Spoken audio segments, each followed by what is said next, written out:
is always safer in the hands of the people than in the conference rooms of any elite. Sam Seder. They are unanimous in their hate for me, and I welcome their hatred. We must guard against the acquisition of unwarranted influence, whether sought or unsought, by the military-industrial complex. The Majority Report with Sam Seder. Ever get the feeling you've been cheated?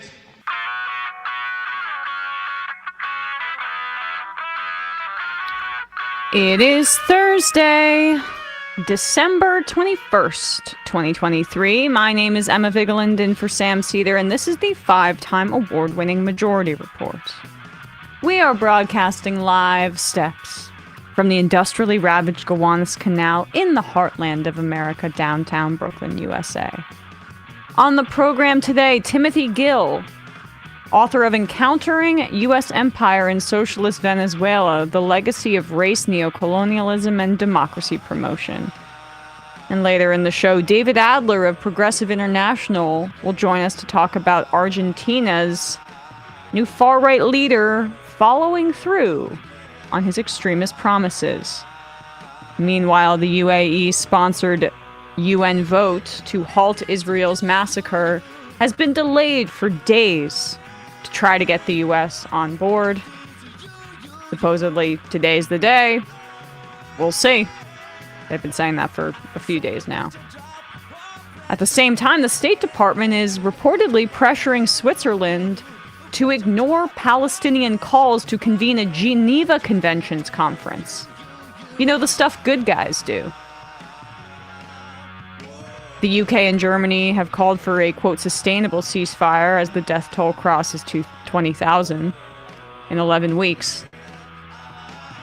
The UN warns that Israeli troops are carrying out mass summary executions in Gaza, including reports of killing men in front of their families.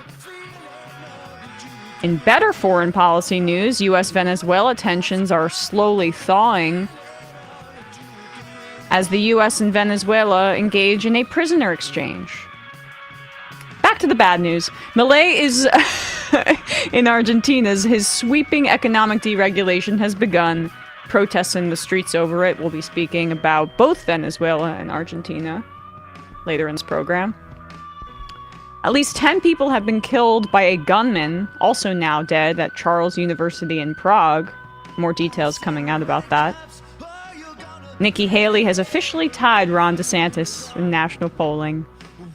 He's losing to a girl, how sad, because yeah.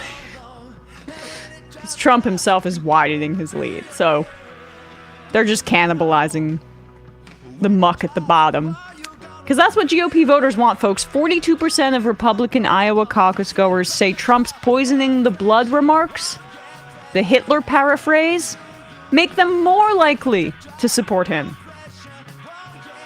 The NLRB finds that Trader Joe's illegally fired a union supporter in Massachusetts and retaliated against other employees by withholding 401k contributions. The NLRB also finds that eBay violated labor laws by union busting as well. And lastly, Gothamist reports that in 2023, NYPD overtime pay in the subway was more than 37 times higher than the year before. All this and more on today's Majority Report. Welcome to the show, everybody. It is the final EmMajority Report of 2023. Wow.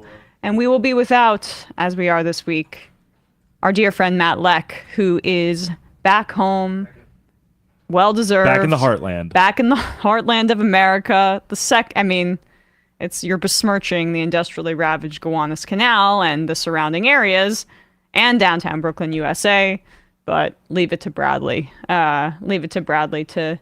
To be a coastal elitist who thinks North Dakota is the heartland of America. Typical. Yeah, I think North Dakota is not industrially ravaged enough. I would say, to constitute the coastal elite, The bleeding pockets, heart. the coastal enclaves that we embody here, Yes, yes. with our New Yorker tote bags, and, Oh, so many tote bags. and our iced lattes and our avocado toast. Oh, all of those things. Yeah. I'm classist, elitist. I bleed guacamole. Anti-millennial. I have an IV. You're all of grip that. Guacamole. So what? You're like Mad Glacius? Yes, exactly. That's right. Exactly. So it's just the two of us here today, although we will, of course, later be joined by Matt Binder and Brandon Sutton, and we'll have some fun in the fun half. For now, though, we're going to begin in the way that I will be beginning the show when I'm hosting for the foreseeable future. And that is talking about Israel and Palestine. So much attention, rightfully so, obviously, on the crimes of genocide in Gaza. I don't hesitate using that phrase, as scholars who actually research genocide many of them have said that this meets that criteria. And I think quibbling with the notion is a complete waste of time because of the actions making themselves so clear on their face, and then also like this strange inclination that people have to think of genocide as only something that we can look back on retroactively as opposed to something that we can stop in the current moment. And I think normalizing that kind of discourse is important. So this is the central focus, the assault on Gaza, the 20,000 people who have been killed, 70% of them women and children, and that does not count the bodies unaccounted for under rubble, the 50,000 plus injured, the children who are severely burned, the amputations that have had to happen without anesthesia. I can go on. And at this time, the United States, of the time of broadcasting this, is stalling a United Nations General Assembly resolution because it doesn't adequately call for basically just a simple pause in Israel's bombardment. It needs to be a little bit more pro-Israel before the United States for the United States not to veto a peace resolution. I'm so ashamed of my country, I can't even begin to articulate it. So with all of that said, Gaza is obviously at the forefront of our minds. But we also need to be focusing on the West Bank, because Hamas is not in the West Bank, and yet, after October 7th, Israeli forces, as well as the settlers, the extremists that have been enabled by the IDF and the Israeli government, have killed hundreds of Palestinians in the West Bank. Before October 7th, the West Bank, there were already hundreds that were killed in the West Bank, with settlers taking a part in the killing. And it was one of the deadliest years in the West Bank, again, prior to October 7th. And we're still not fully, I think, we don't have all of the facts in the West, because I don't really know what the Palestinian Authority is doing, frankly, over there. But we don't have all of the facts about the number of dead in the West Bank. But basically, the Israeli government has given a green light to settler violence and IDF violence against Palestinians in the West Bank, just in retaliation for Hamas's attack, even though these are clearly people that had nothing to do with it. But it's just an excuse, as we know, to seize more territory, to take more homes, to kill more Palestinians, to expand the boundaries of the Israeli state. And a lot of that is done, by the way, by the more than, or around, I would say, actually, 60% or 60,000 Americans, living in the West Bank. Settlers who are just like extremist Americans who believe in Israel as an ethno-state and have chosen to move to the occupied West Bank, which is illegal under international law, in order to settle there and remove Palestinians from their homes. Some of the worst people out there, and they're extremists and in many ways driving the violence and the expansionism and the extremism of the Israeli government. So this is a great report by CNN's Nima Elbagir, and I'm sorry if I butchered her name slightly. She reported from Hebron. It's a little bit long, but we're starting again, slowly but surely, to get some Western media coverage of this that is adequate. And CNN had a reporter very bravely, especially by U.S. standards, because of the dozens of journalists that have been killed by Israel, went into Gaza and reported there. And now this is another CNN reporter who went into the West Bank to document how the settlers are escalating their attacks against Palestinians. We stop at a service station in the occupied Palestinian West Bank. A man in military fatigues demands to check our IDs. I have the right to secure this area, and I need to check who you are and what you're doing here. He has no identifying insignia, won't tell us who he is, but he's got a gun, so we oblige. We're confused, and we're not the only ones. CNN obtained this video from inside Hebron, a divided city, filmed a few days after the Hamas October 7 attack. You're not a soldier for the podcast audience. You want me to shoot? Anyone who's not clearing out, I'll shoot. The Palestinian man won't comply. Yeah. He says he recognizes the man with the gun as a settler, not a soldier. In this tense climate, if a soldier issues an order, you comply. But is everyone with a gun and fatigues a soldier?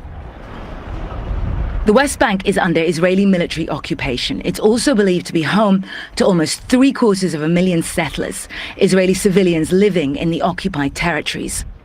Settlers consider this part of their biblical homeland and are expanding into Palestinian territories, even though the UN Security Council considers their presence illegal. Yet settlers are integral to Israel's security plan in the occupied territories, as Israel Defense Force reservists and settlement security squads. Responding, the IDF says, to security threats in settlements, towns, and villages. Palestinians told CNN they consider armed settlers a greater threat than ever before. Their remit from the IDF is blurring the lines as settlers encroach on Palestinian land. Like here, in the Palestinian village of Tuwani, where there's a settlement at the top of the hill. In this video, you see men in military fatigues. The IDF equips both civilian settler security squads and soldiers in the region. As you can see here, it's almost impossible to differentiate. They point their rifles at residents and then they shoot, according to eyewitnesses. CNN shared the images we gathered in the West Bank with a senior IDF official who was unable to tell us who here is in the IDF and who is not. We asked how then are Palestinians expected to differentiate. The official told CNN there have been cases of reservists who did not act in accordance with army standards, adding there is no place in the IDF for such behavior.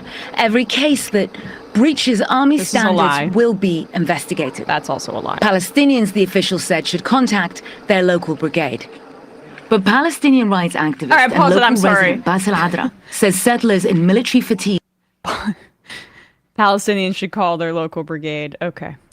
Every time Palestinians, almost exclusively, try to fight for their rights, they go, who do they have to go to in order to secure their rights? The Israeli systems of justice. How often do you think those systems side with the Palestinians? Keep going. Palestinians, the official said, should contact their local brigade. But Palestinian rights activist and local resident Basel Adra says settlers in military fatigues are forcing Palestinians off their land. These settlers and with their guns, and they're pointing it to the head of the residents, and they tell them, Basel, if you don't leave in 24 hours, we will shot you. So the family would understand that they're not playing. It's a serious threat of killing if you don't leave your home. That led for like 35 families to leave. And these settlers have been wearing uniform also. Settlers have heavyweight support in Israel's far-right government. Itamar Ben-Gvir, Minister for National Security, settler. After the Hamas October 7 attack, Ben-Gvir loosened gun permit regulations, making it easier for tens of thousands of Israeli civilians to bear arms. Bezalel Smotrich, Minister of Finance, settler. Also post-attack, pushed through over $100 million for West Bank security, including funds for training and equipping settler security squads. But it's not just arming and equipping. We witnessed firsthand some of the restrictions the IDF imposed on Palestinians. Ihtidal's house is not even 5 minutes away from the other side of this checkpoint, but she can't get through. Every day they tell her to go back, and every day she has to do this extraordinarily long loop to try and get in. She said they are intentionally making it difficult for us, making so we have to cross through areas that are hostile to us to get to our homes. Ihtidal picks up a few more things before she sets off home, but not too many. It's a long walk uphill. Since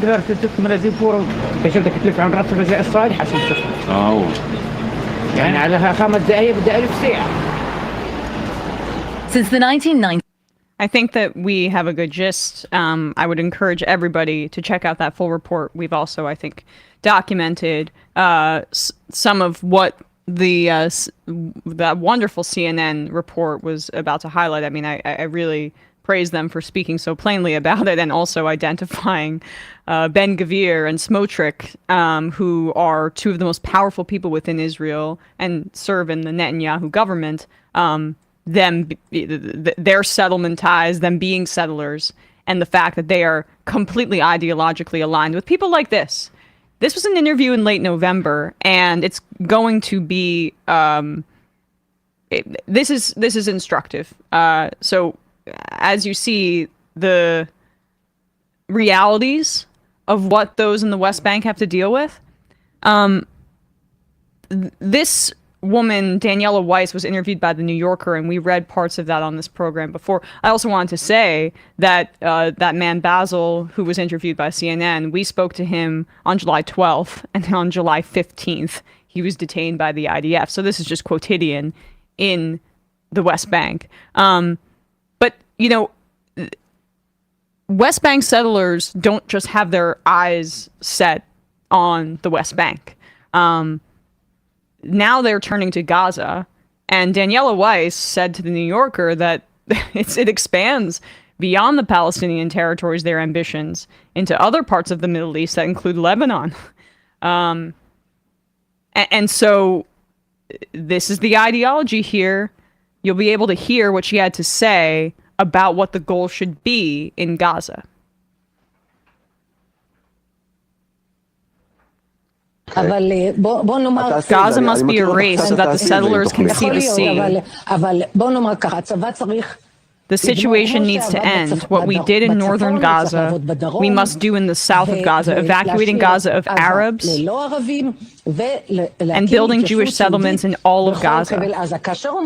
Because the settlers of the Gaza Strip want to see the sea. In order to see the sea, all the homes in Gaza must be destroyed. There are no homes or Arabs left in Gaza. This is a logical and romantic demand. The settlers want to see the sea. How will they do it in the south of Gaza? The settlers will see the sea. Gaza is a Jewish city. Gaza is not a Hamas city. Gaza is one of the cities of Israel. We will simply go back there. A historical mistake has occurred. Now we correct it. So this is fascist rhetoric by definition, in one, the fact that it's genocidal and inherently about ethnic cleansing, but two, in that it speaks of an imagined past and dehumanizes an entire other group of people.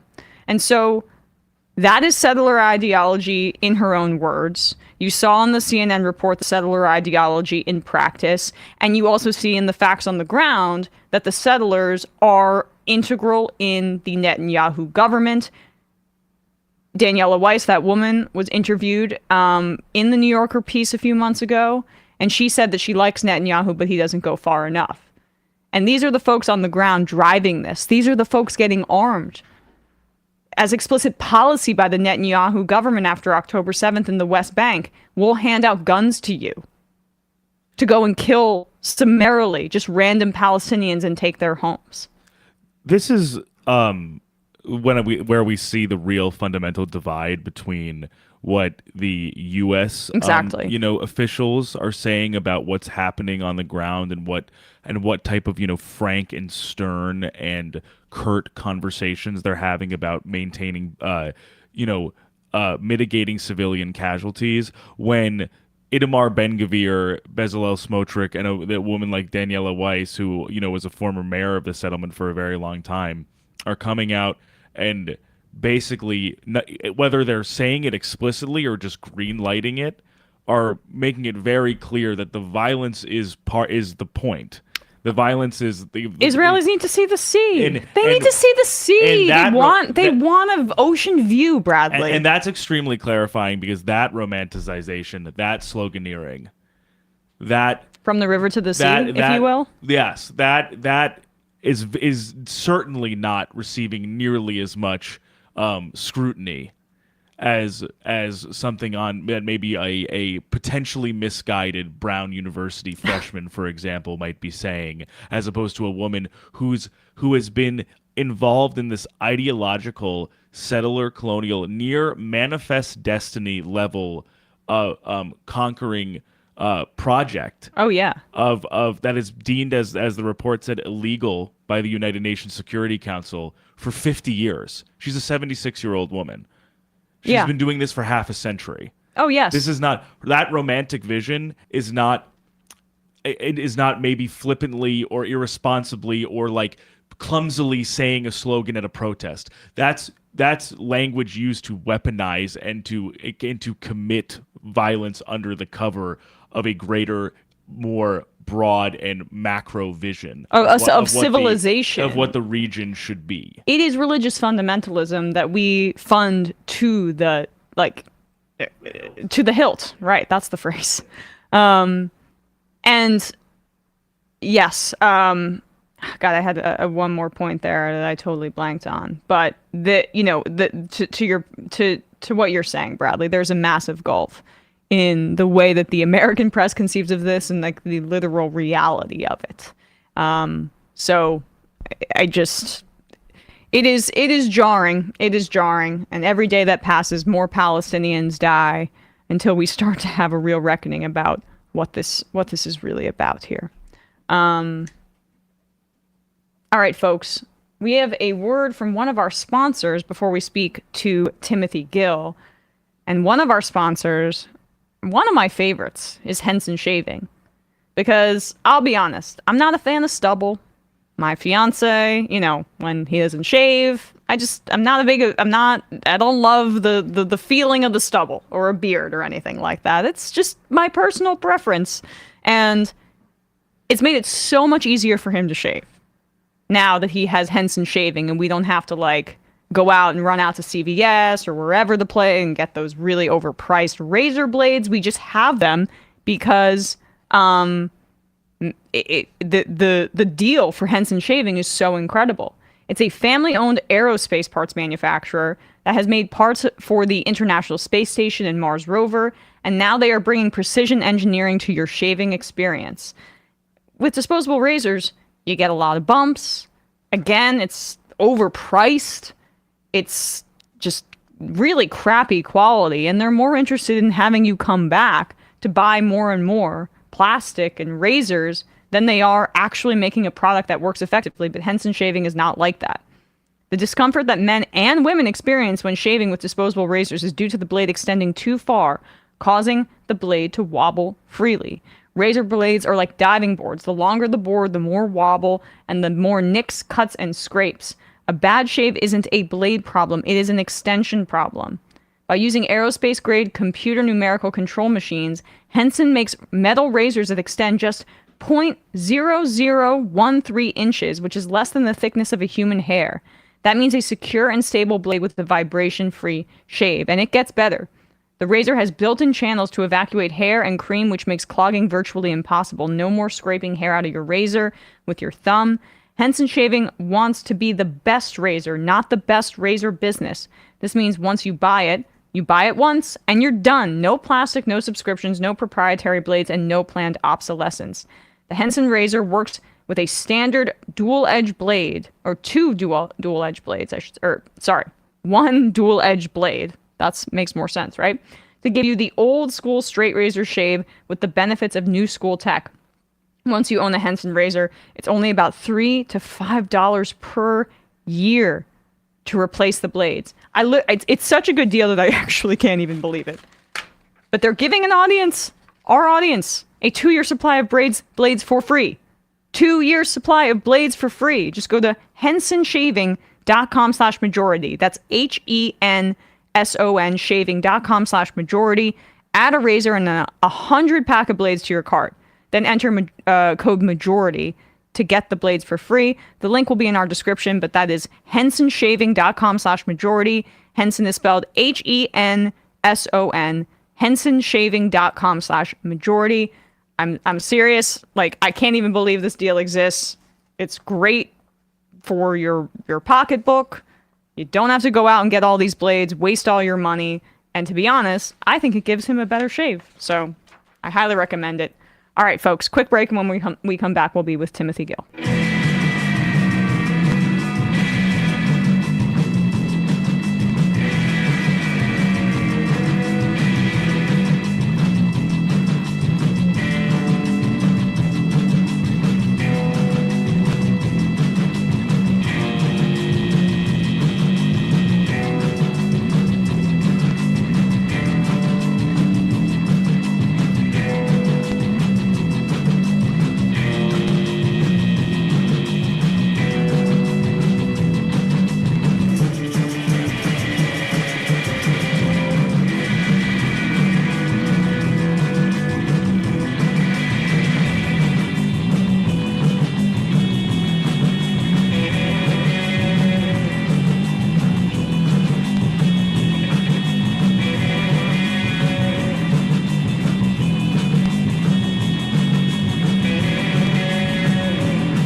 We are back, and we are joined now by Timothy M. Gill, Associate Professor in the Department of Sociology at the University of Tennessee, Knoxville, author of Encountering U.S. Empire in Socialist Venezuela, The Legacy of Race, Neo-Colonialism, and Democracy Promotion. Tim, thanks so much for coming on the show today. Thanks for having me. So it's a good day to have you on, because today we got some, hopefully pretty good news, more normalized relations with Venezuela. The U.S. and Venezuela have agreed on a prisoner swap. The U.S. will release an ally of Maduro, and the U.S. gets back, I guess, 10 Americans who were jailed in Venezuela, including a defense contractor.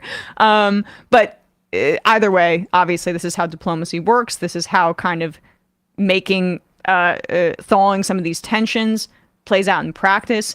Before we get into your book, I just wanted to know what your reaction was to these recent developments between these two countries. Yeah, I think it's very positive. I think under the Trump administration, they just took a hammer to everything. And although there were certainly serious problems with the Venezuelan economy, particularly corruption, and a lot of, siphoning money off and currency distortions and all the rest of it, the sanctions that the U.S. put on Venezuela really exacerbated very intensively an already difficult economic situation and rendered it really calamitous, that leading to shortages of medicine and food, all sorts of products. And, from their perspective, they thought that this was going to knock out Maduro, get rid of the socialists. It didn't. Sanctions often don't have that effect. Tim, you still there? We have some freezing issues. Oh, no, we're going to go to a break, say hello to Bradley. And that's what the evidence shows. Oh, we'll be right back. We have a bit of a technical glitch.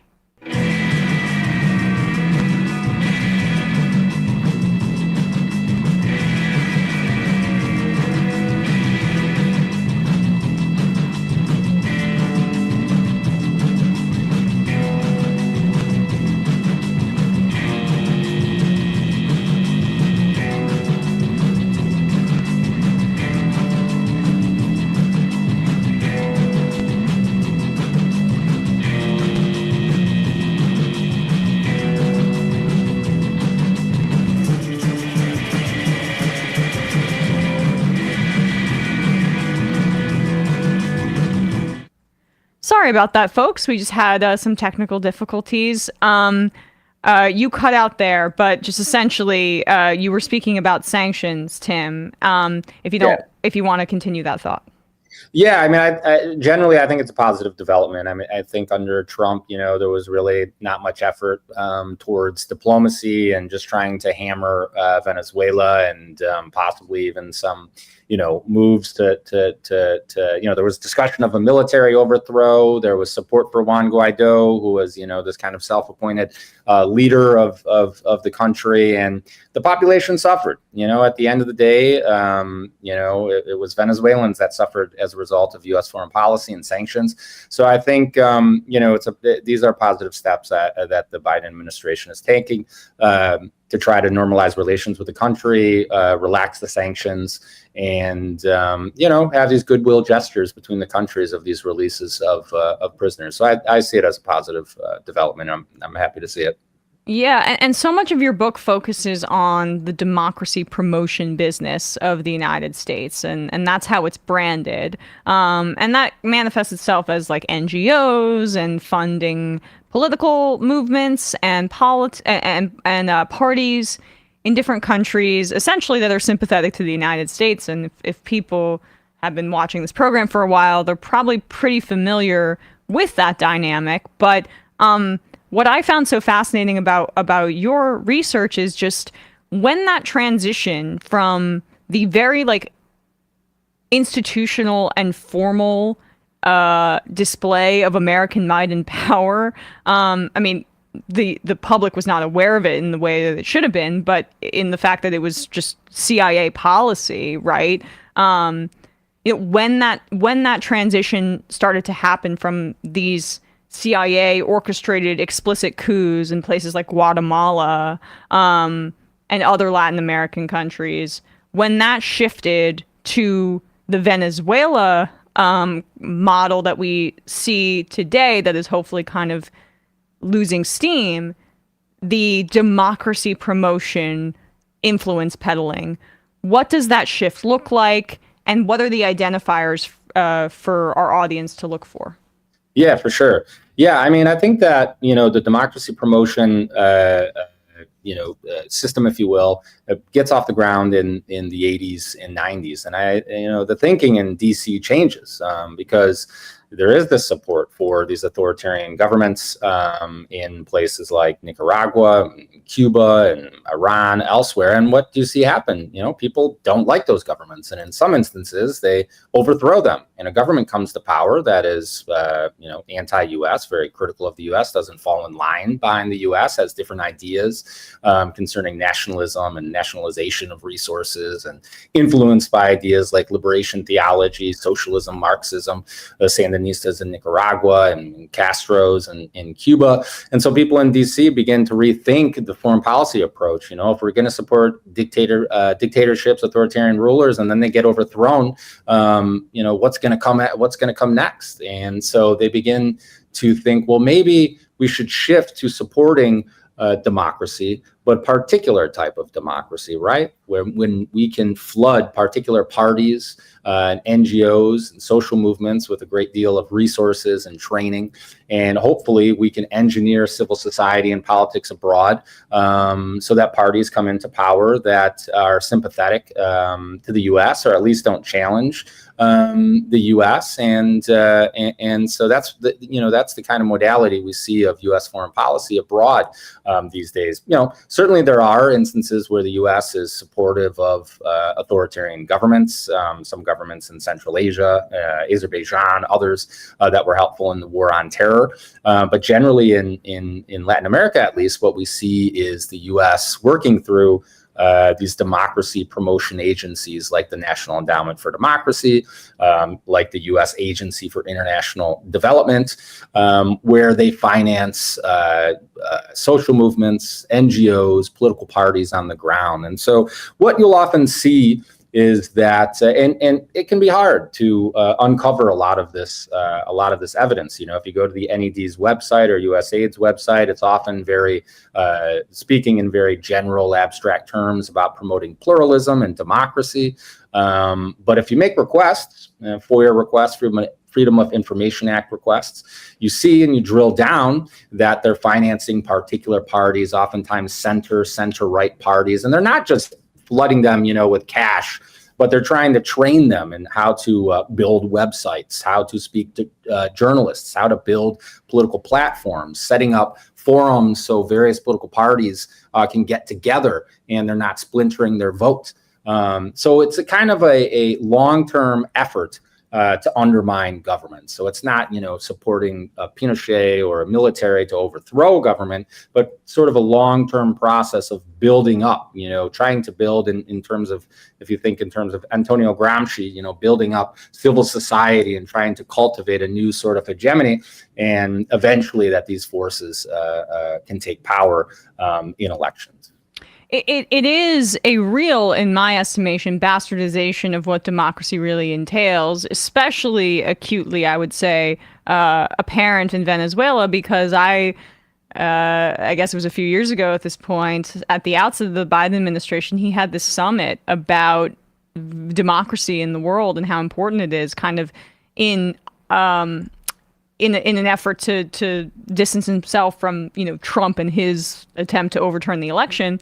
And Guaido was invited, right? I mean, and that is just so, that symbolism of that, of, the United States recognizing somebody as the leader of Venezuela, who is not the leader of Venezuela, but who is the sympathetic figure to U.S. interests there. That kind of says everything, right? About what U.S. and we just praise Biden for shifting away from some of the mistakes in Venezuela, and hopefully things are changing there. But that impulse and that kind of, some of the assumptions that are just so baked into whoever's going to be in office about what democracy means and what it means to promote democracy abroad, that visual of Guaido there at the Democracy Summit just really encapsulated it for me. Sure. Yeah. Now he's in the U.S. He's teaching a course down in Florida, and I don't know what students are going to learn. I'd like to see a syllabus, but yeah. I think even beyond Guaido, and all over the continent, we can be sure that the NED, USAID are financing particular parties in Bolivia, Nicaragua, Venezuela. And this isn't to say that Maduro and Ortega don't have issues with democracy, but it's clear that the U.S. is trying to use its financial and power and influence to engineer and bring about particular changes in countries that it would like to see. And again, in places like Azerbaijan, Saudi Arabia, you name it, not much concern with democracy. Might pay a little bit of lip service to it, but it's all certainly dwarfed by all the other assistants, and these countries know that. But yeah, from Guaido and elsewhere, there's a certain type of democracy and particular democratic actors that are promoted and financed by the U.S. So let's go back a little bit, I guess, and I wanted to just ask you if you could kind of summarize when America set its sights on Venezuela and why they did. Yeah, I think Venezuela has always been, since the discovery of oil, has been a country of interest, and that's what makes it important at a global level. Before the discovery of oil, a lot of the exports were chocolate and fruit and things like this. And, for a long period of time, actually during the mid-20th century, when you did see folks like Pinochet and other dictators throughout, the Southern Cone and elsewhere, Venezuela was thought to be kind of this example of a two-party system, and it was seen as a kind of a boring place from the perspective of journalists and academics, and there was kind of two parties going back and forth. But there was a lot of inequality, and it came to a head. There was some protests and rioting in the 1980s, and this kind of changed the political cultural landscape.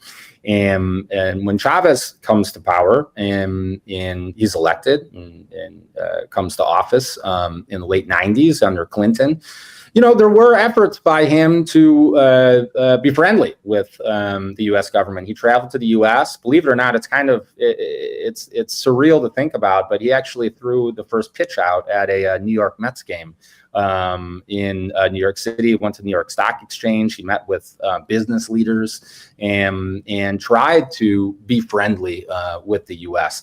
Now, in the wake of the global war on terror and just the evolution of Chavez's thought, he did not go along with the war, the invasion of Afghanistan and the invasion of Iraq.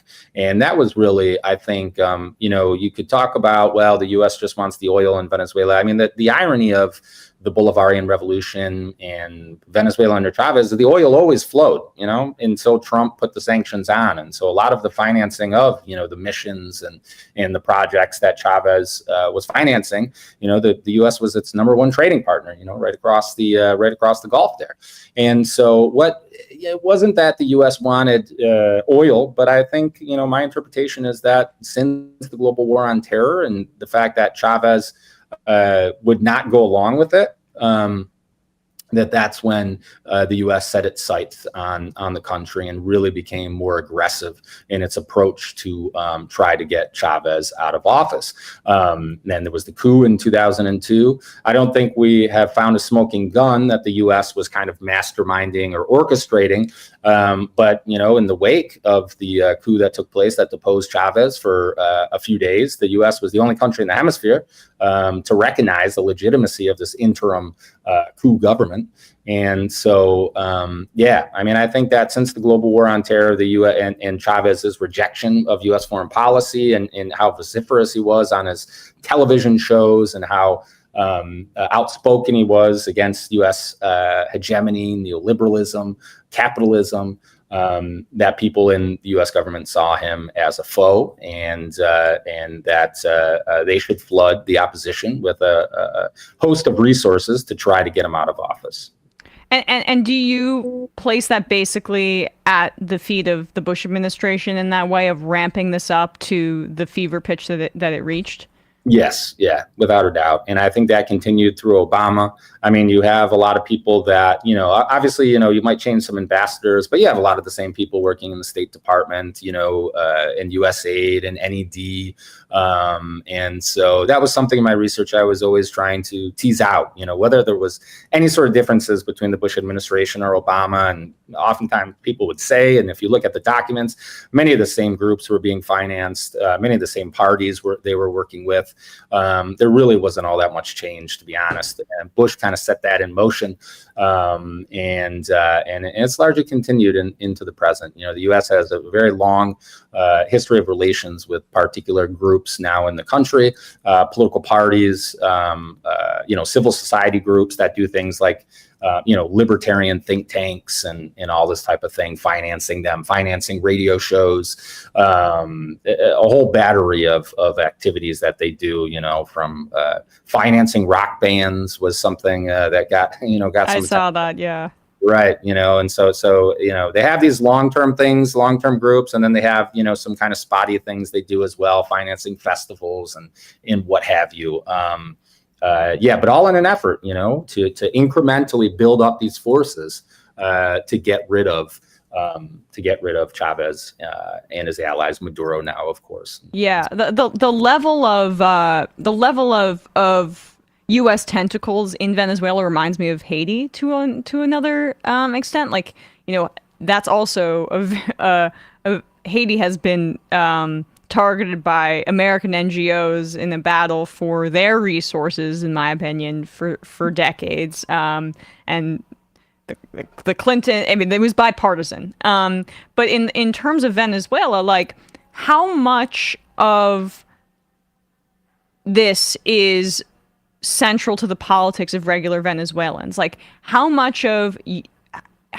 central is opposition to U.S. meddling to like their political consciousness in their support of Chavez and now Maduro? Yeah, I think that, this is something that Chavez and Maduro have used to drum up nationalism within the country. When I would do research in the country. I would go to saw Chavez speak on some occasions, and also saw the opposition, Enrique Capriles. There was an election there, and a lot. I mean, Chavez and Maduro, they're not going to do a speech without talking about, the empire and imperialism and attempts to undermine the government. I mean, I think that's a critical part of the consciousness of the government and of people that support the government. I mean, I think that some folks are also critical of and we're critical of Chavez and Maduro, and trying to lay blame on everything that's going on at the feet of the U.S. And the U.S. was also conscious of that too. They didn't want to say too much because they know that Chavez and Maduro could use that in their speeches for fodder or otherwise. And well, that's what the sanctions are for, right? Like it's to in theory, it's collective punishment, but it's all. Yeah. But for their purposes, it's so they turn on their government. But like there's so many racist implications in that. I mean, you write about this as well, that right. The Venezuelan people would be just like too dumb to figure it out, that the United States is trying to put their whole damn hand on the scale. Yeah, I mean, that's the interesting thing about these programs. At the end of the day, you think about it, and the U.S. was doing really wild things, like creating schools deliberately for poor Venezuelans to provide them with ideological ammunition to fight back against socialism, and in putting them in courses, lauding the free market and all the rest of it, And they would say in interviews with people from USAID, from NED, from these groups that were on the ground that that people were manipulated by Chavez. They didn't know any better. And so it was in the U.S. interest to go down there to show them what their true interests are. And that's why I bring in this idea of neo-colonialism. We oftentimes talk about neo-colonialism in terms of resources and corporations, but a key element of colonialism was the instruction of the native, right? That they didn't know any better. And I think there's a lot of resonance in these programs that goes back to that. That goes back to that period of colonialism, of the natives not knowing what their true interests are, and we need to instruct them. And if they only knew better, then they would vote for the person that we want in office, right? Because that's what it's all about. It's trying to convince them, yeah, you think that Chavez is a good guy, but he's actually not. And people would say this. They would. There was programs, for instance, in poor barrios in Caracas, where people from USAID and Washington were writing up, documents, and they would create these fake community organizations, right, that were about participation in democracy, things that Chavez was talking about, to make it seem like this was a government program.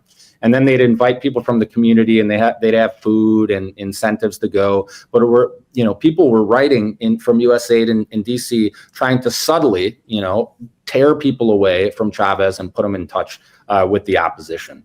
And it didn't work, but they would do all sorts of things like this at hip hop concerts in poor neighborhoods, and these bands and murals, and all these efforts to try to convince Venezuelans that not to support Chavez, not to support socialism, that's not what, that's not the good life, and this is not a good person. And so, I mean, I think there's just so much resonance there to early periods of colonialism, Absolutely. And again, the what we're seeing in Gaza right now is a great reminder that the colonial project of empire is it's ongoing. We've sanitized what it means, but now it's being live streamed, and it's, I think, difficult for people to compartmentalize it. So, Timothy Gill, the book is called "Encountering U.S. Empire in Socialist Venezuela: The Legacy of Race, Neo-Colonialism, and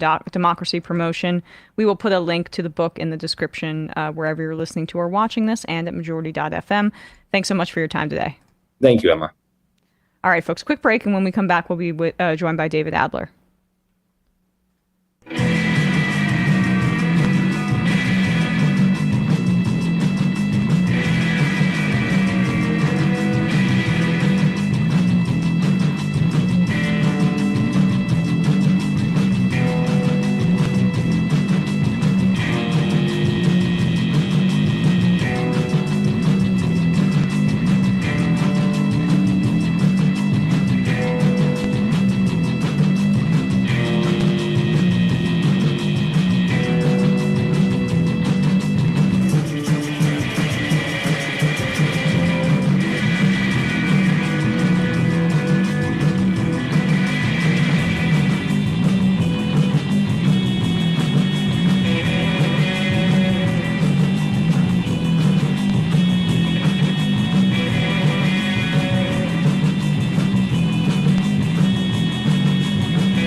We are back, and we are joined now by David Adler, political economist who served on the foreign policy team for the Bernie Sanders campaign and general coordinator of the Progressive International, which everybody should be following and checking out their work. David, thanks so much for coming back on the show today. Pleasure to be here. Thanks so much for the invitation. Sure. So, big news. We've covered Javier Milei, his eccentricity, and his extremism on this program. We spoke to Jacob Sugarman, who I think it was Jacob, who wrote a bit about him and the nation. But now that he's been elected, the crackdown has started, and for our audience who maybe missed some of that and may not be familiar with who Milei is and why his election in Argentina is so scary to people, David, if you could just give people a rundown of what he stands for and what his candidacy was and what he promises to do as president. Sure. I think that the story of Javier Milei will ring will sound a bit recognizable to a lot of your listeners and viewers, because I think in many ways it mirrors a broader story that's relevant to the United States of what it means when an eccentric, media-friendly, charismatic right-winger who seems in many ways like a clown in the ways that he's kind of dunking on the establishment, doing operas about dollarization and the importance of free market principles. Has an elaborate hairdo, that totally. Kind of deal. But I think that these eccentricities always belied a very serious and a very dangerous vision of Argentine political economy. So it was always clear that Javier Milei was playing with a considerable degree of very righteous discontent among the people of Argentina, who had just lived through a single year, degree of inflation that basically meant, their life savings was flitting away, and playing with that discontent with a false vision, but a very potent one, of how to recreate Argentine glory, how to revive the Argentine economy, how to guide Argentina into a new global economic configuration in which the individual would be liberated from the shackles of state support. So there's two aspects of that I think that need to be emphasized. One is the danger, the potency of that particular political economic vision, that hyper and sort of anarcho-capitalistic vision that Javier Milei has. And the other is the broader coalition that he formed, because it wasn't Javier Milei that entered power together alone. Rather, he entered power in coalition with what you might call the law and order right.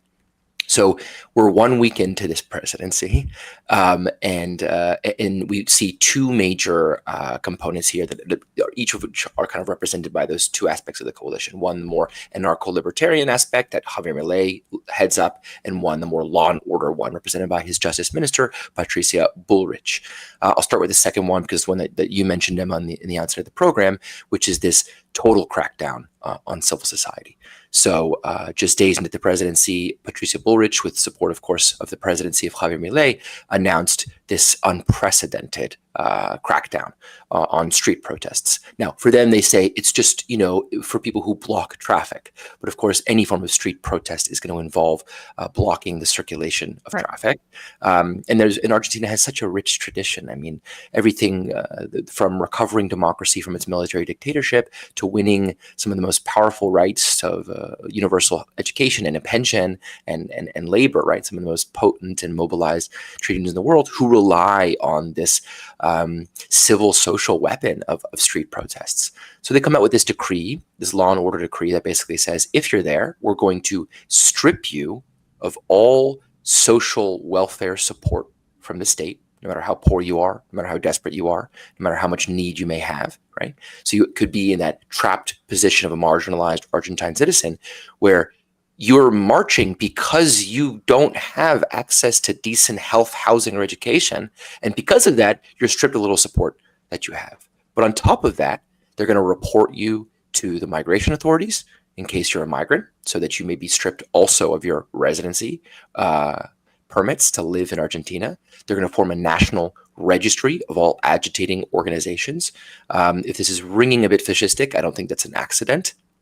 And of course, they're sending out the armed forces, the diverse federal forces at their disposal, to break strikes, to crack down and arrest protesters, and of course anyone can be arrested for circulating traffic. So the phrase they're using is, he who blocks traffic does not get support from the state, but it's even more dangerous than that, because they're really threatening to basically criminalize any form of street-based dissent. Now, Emma, I'm very pleased to be speaking to you today. I know that this order came out some days ago, but last night we saw the first kind of counter mobilization against that crackdown. And we just saw thousands and thousands of Argentines, porteños, people in the capital city in particular, pouring onto the streets in violation of that decree to kind of stand up for their civil and social rights. I think that was really exciting.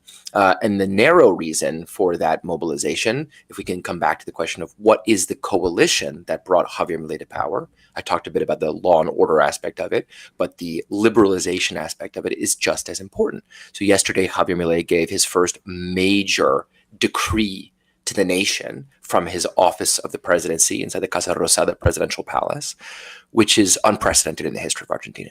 600 articles of a decree that reads as one of the most extreme documents of neoliberalization that you can imagine. I thought, Emma, for your viewers, I could read a couple of a couple of these decrees. So here's just a handful of the 600 decrees that are delivering on, this would be a wet dream of a Chicago boy back in the Pinochet days. Yeah. We got a repeal of the rent law to solidify dollarization in the housing sector, repeal of the supply and shelves law, potentially leading to monopolistic practices and the exploitation of consumer rights, repeal of the national procurement law, a very important one, which is one of the main tools of the state to promote industrialization and innovation, repeal of the industrial promotion law, which again is another way of kind of stripping out state support to allow for liberalization and of foreign corporations, repeal of regulations preventing the privatization of public companies. Of course, Javier Milei really wants to push full-scale privatization of telecommunications companies, of railways, etc. Reform of the customs codes to prohibit any kind of export controls to protect the Argentine economy from total colonization from foreign corporations, repeal of the land ownership law, enabling significant foreign ownership of land in the country. And all of these decrees, all of them basically bypass Congress. So the way that it's working, the way that it works in Argentina is that this 600-point decree, which again, I think will go down in history as one of the most extreme forms of shock therapy ever delivered to any country over the past 100 years, only needs the support of one of the houses of Argentine Congress or their silence, their kind of non-resistance to this.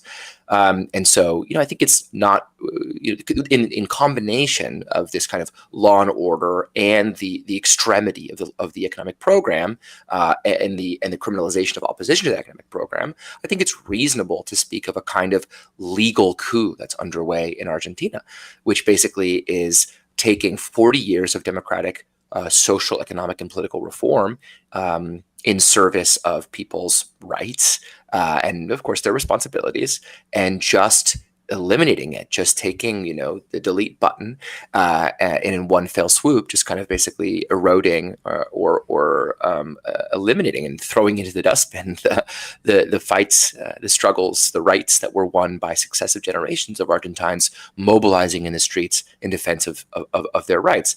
And the question then becomes, is Argentine society going to put up with this? Milei, as I'm sure you've mentioned on the show, won by 11 points. Comes into power with a very significant mandate. And I think it would be wrong of us to pretend like this was some minoritarian gesture that doesn't command a lot of popular support.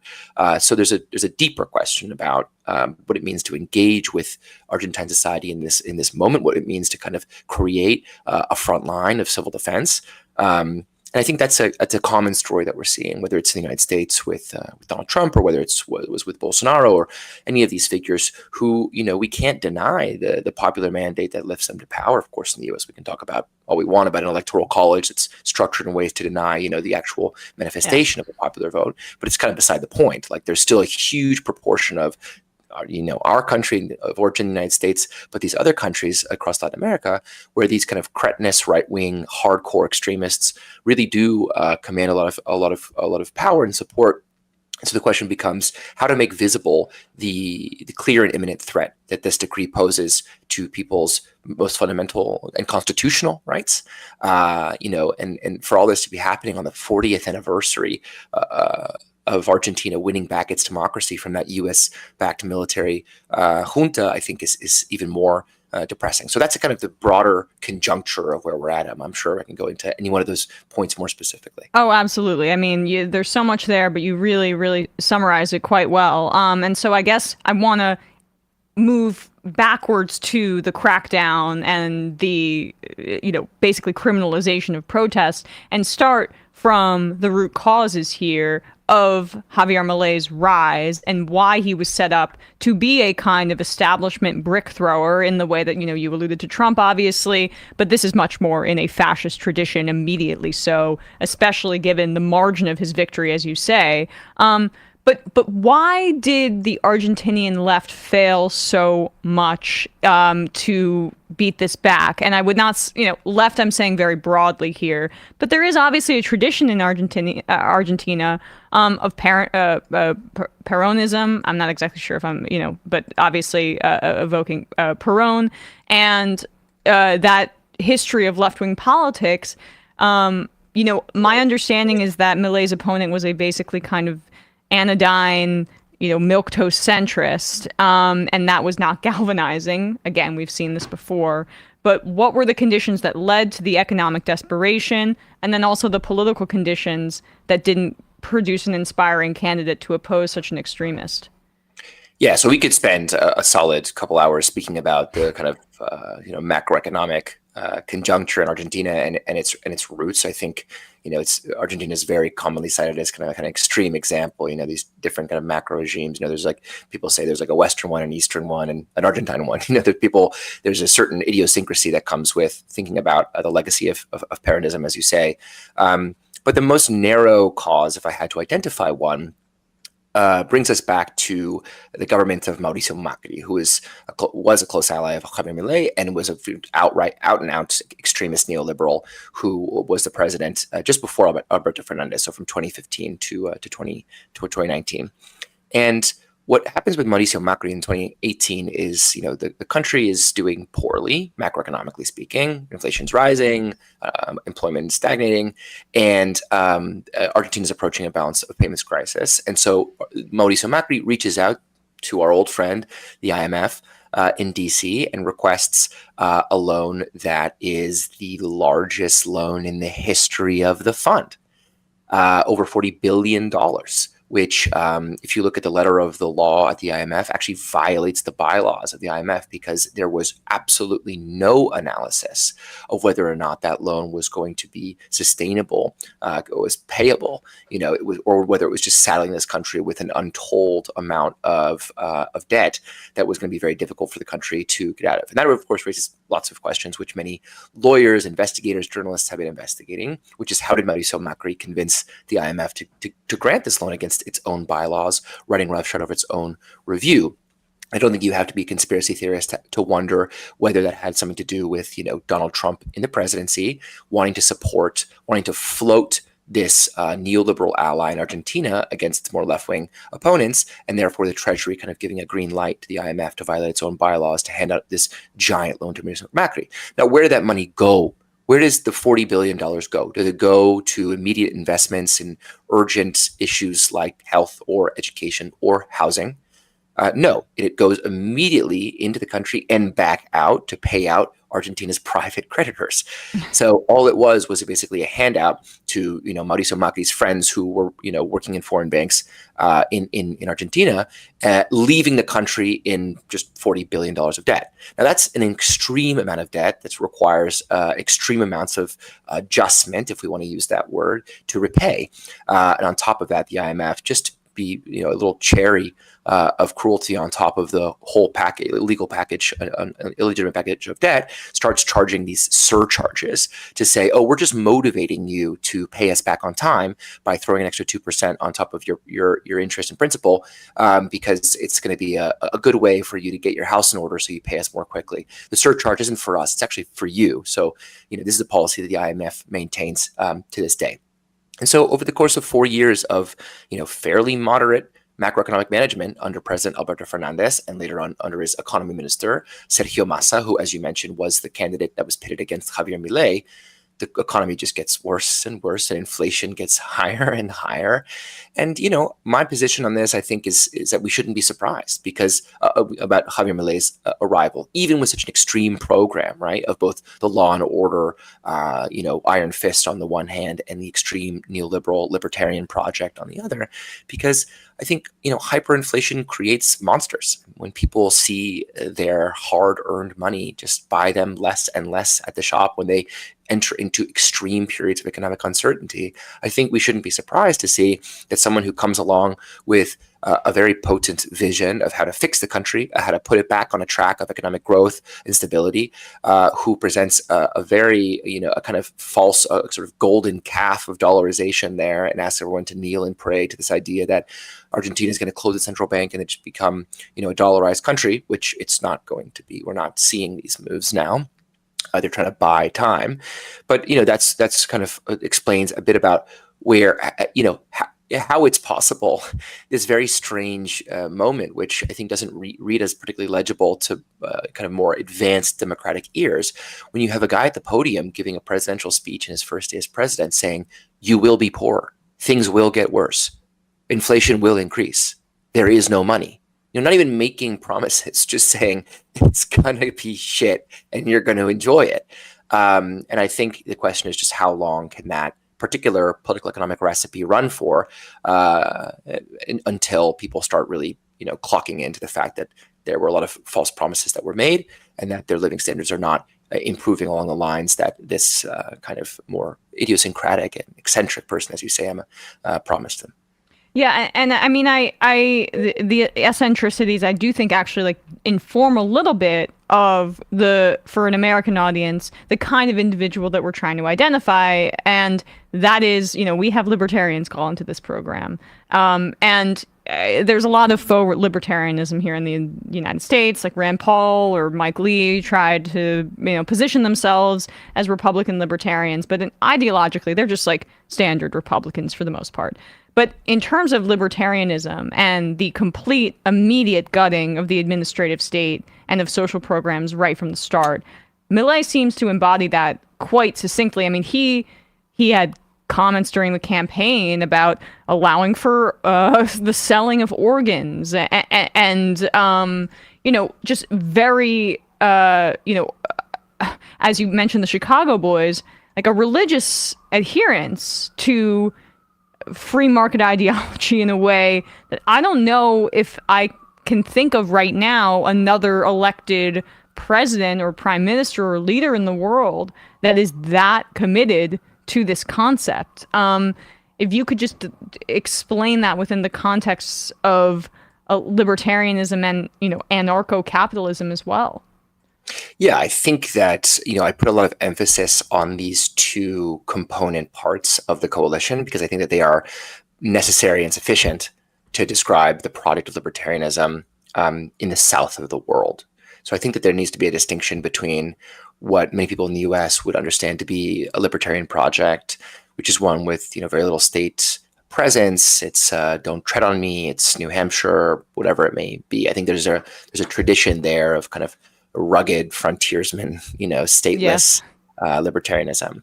Now, when that project goes south to the, it's not possible to imagine in a kind of developing democracy introducing this kind of hardcore extremist neoliberal project without it being accompanied by a hardcore extremist authoritarian project, because forcibly stripping people of their rights, hard won, forcibly pushing a significant portion of the population into not just poverty, but extreme poverty, forcibly introducing, taking their a future that promised them a pension, for example, and privatizing that pension, seeing the family jewels that were won not just over decades of democracy, but decades of decolonization, then sold off again to those same former colonial powers.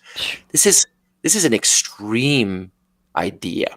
And so I think it's not a coincidence that when we look at the most hardcore examples of kind of libertarian or anarcho-capitalist adventurism in Latin America, it has the support it's accompanied by a hardcore military component. I gave the example. I referred to the Chicago Boys, but many of your viewers, I'll clarify there. I'm referring to the first great experiment in neoliberalism in Chile, following the very violent military coup against President Salvador Allende that brought General Augusto Pinochet to power in Chile for a long time, and brought in a lot of these ideas from Milton Friedman's department at the University of Chicago of the original kind of neoliberal project in the mid-late century to bear in Chile and its constitutional order, as well as in its sort of general political economy, against the democratic socialist vision of Salvador Allende. Of course, died in the Moneda Palace on the day of the coup.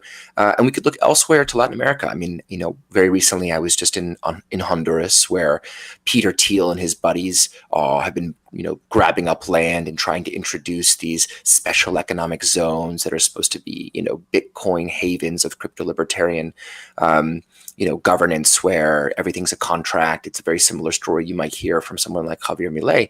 But, if you look deeper to the roots of those kinds of Central American crypto libertarian adventures, they also depend on a hardcore law and order project, whether that's El Salvador in the form of Bukele, or whether it was in the form of the coup government that preceded the present one of Libre when they recovered their democracy, the coup government that was given the AOK from the Obama administration and Secretary of State Hillary Clinton, and then it was used, the force of that coup government, of a military coup government, to introduce these extreme forms, which are almost always unconstitutional because they involve selling away state sovereignty, national, territorial integrity, the basic constitutional rights that are written into the Constitution. I mean, most of these countries have constitutions that were written, or at least rewritten, in the 20th century during a period of democratization, that are installing the access to key rights, whether it's around health or indeed housing.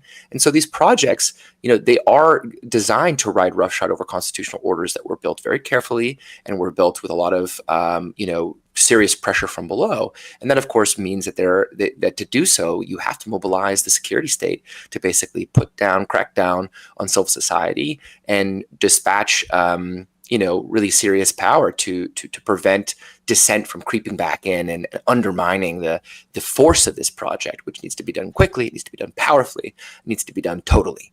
I think that's where we're at with Javier Milei's Argentina. And as I said in the outset, I think the question is just how much are people going to put up with? How many false promises are they going to be able to see through, and how quickly? And then how much are they going to be able to marshal the great tradition of Peronism, which really is about taking to the streets, really is about trade unions flexing their muscle. It's a very active civil society. So we're going to see how much of that awakens and how much of the popular mandate that has accompanied Javier Milei to power begins to erode as we move towards hyperinflation, which is what's happening in Argentina right now. And as some of these reforms that are promising prosperity, like selling off the entire country, buildings, land, industries, railroads to foreign corporations, how much that fails to yield the kind of market flourishing or market prosperity that Javier Milei imagines in his own mind. So that brings me really to my last question, which is what we saw last night, the show of people in the streets. Because of the fact that this is in keeping with the traditions that you have spoken about, what can we take away from the fact that despite these extreme threats of throwing people off of social services and arresting them and potentially even deporting them that have been explicitly made by Milei and his government, what does it mean that there were still these kinds of protests in the streets in opposition to him taking basically a sledgehammer to the entire government structure? Please, Emma, his preferred metaphor is a chainsaw. He doesn't. I'm sorry. I'm so sorry. I mean, that makes him much more cool and badass. I apologize. No, I think we shouldn't be deluded. I mean, last night's protests were not people who were changing their minds about who this person is and what he represents. These are people who were always in opposition, who represented the 44% of people who did not vote for Javier Milei, who were coming out to show their disapproval. And yeah, of course, giving the finger to Patricia Bullrich and the security minister and the justice minister rather, and, saying, daring them to respond. But the question to me, the much more relevant question is, when do people's minds change? Insofar as the Milei camp can say, this just proves our point, right? We're trying to govern the country, and these people are out here just making noise, crowding your streets, blocking traffic. I'm not convinced that the protests last night I mean, it's good to fortify one's own kind of base of support and to show that spirit and that courage of resistance.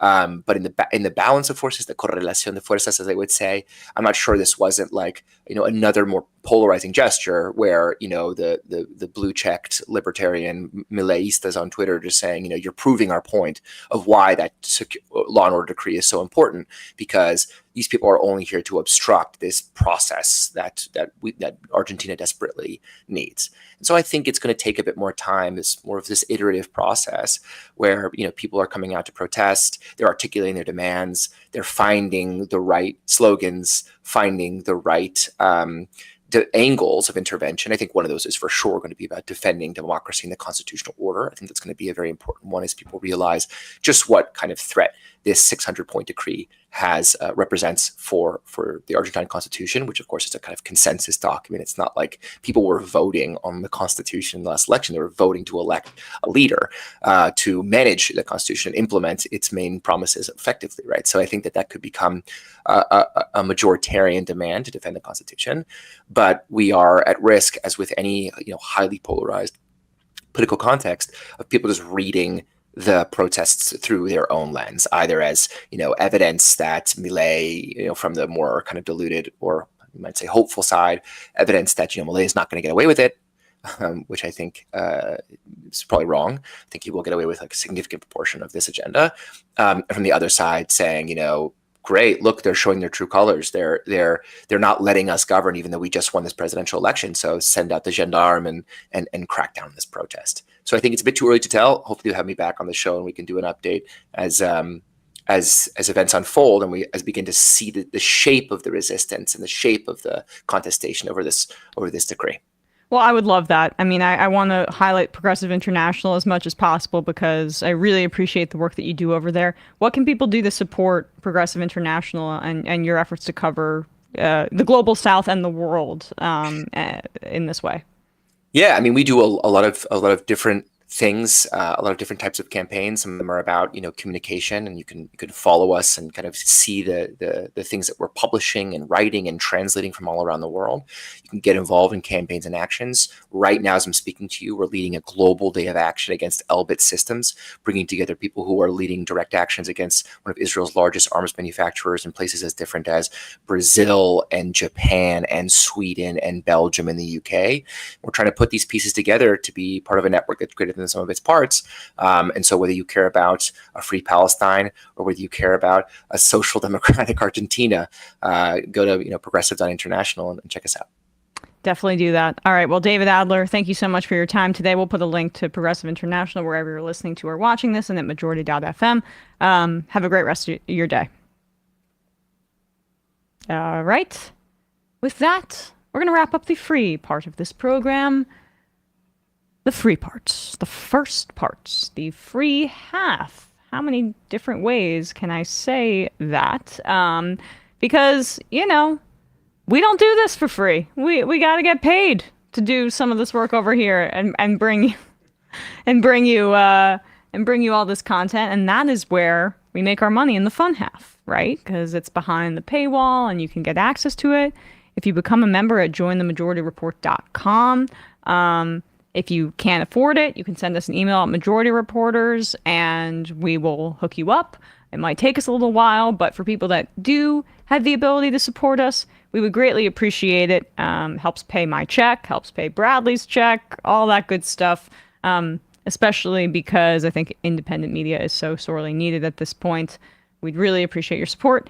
And if you want a tangible piece of cloth or a dog collar to support us, you can buy our merch, and we've got some really fun stuff over there, including the Pause It dog collar, which just came out, as well as the Days of the Week t-shirt, which was my brainchild, I've got to say.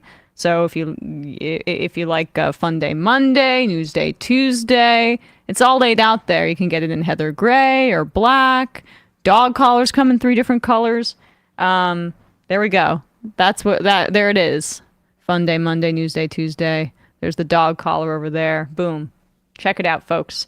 On ESVN today, Bradley and I are back at it with our little competition, and I went 3-0 last week. Will I be completely rude and obnoxious to Bradley and rub it in his face the entire time? Well, you shall have to see and tune in to find out. This is why you guys don't get invited places. Not having real conversations, just mockery. And we'll give our picks against the spread, youtube.com/ESPN show at 4 p.m. today. Bradley, what is happening on Left Reckoning? If you could give us a sense for Matt. Actually, you have it right there? Matt says, I believe he was obviously because he was traveling on Tuesday, was not present, but David Griscom still obviously held down the fort. David spoke with Nicole Klein-Heisterkamp Gonzalez, who is a PhD student in geography at Syracuse University, to discuss her research on the labor environment nexus in Germany. So youtube.com/leftreckoning to check that out. And go to patreon.com/leftreckoning to access the postgame. Now we bring in Matt Binder as we await Brandon Sutton, who will be with us soon. He's running a little bit behind. Hey, Matt, and how are you? Hello, Emma, and hello, Bradley. How are you all? I'm doing Binder. good. I'm a little bit sick, under the weather, but I wouldn't miss the last Thursday of 2023 for the world. I would be nowhere I'd rather be. Are you? Is it COVID or just like a flu? Because that's going around too. Yeah, I've just been sick for like the whole week, pretty much. I before you asked me about what's going on my shows, nothing right now because I couldn't do them. I was really, it was all to just get as better as possible in time for the Thursday marathon. That is the Majority Report, and then later on I will be on Leftist Mafia as well. So awesome. There you go, and I'm looking forward to our last gathering here of the year. All right, well, let's have some fun and try to clear that cold, clear that sickness. Just get it all out of you through laughter. Let's see if we can do it. We'll have some fun. I'll see you out the trail. Yep. Also, exactly. I love that dog collar. I have a dog, and although I feel like there was a missed opportunity in spelling pause it. Like, yes, I'm really. Yeah, when I saw it too, I realized. But we've heard the critiques. Yes. Okay. And you suffer from fashion sometimes. Unfortunately, you are right. Unfortunately, but we didn't think about that, and we can probably get you one for free, Binder. I think we could swing that. So awesome. All right. We will head into the fun half now and check out the discourse with Brandon. He will be with us soon. You know, he's got another job, so he's got to worry about that. The number is 646-257-3920. See you there. 3 months from now, 6 months from now, 9 months from now, and I don't think it's going to be the same as it looks like in 6 months from now, and I don't know if it's necessarily going to be better 6 months from now than it is 3 months from now. But I think around 18 months out, we're going to look back and go like, wow. What is that going on? It's nuts. Wait a second. Hold on for a second. The Majority Report. Emma, welcome to the program. Hey. Matt. What is up, everyone? Nomiki. You did it. Let's go, Brandon. Let's go, Brandon. Bradley, you want to say hello?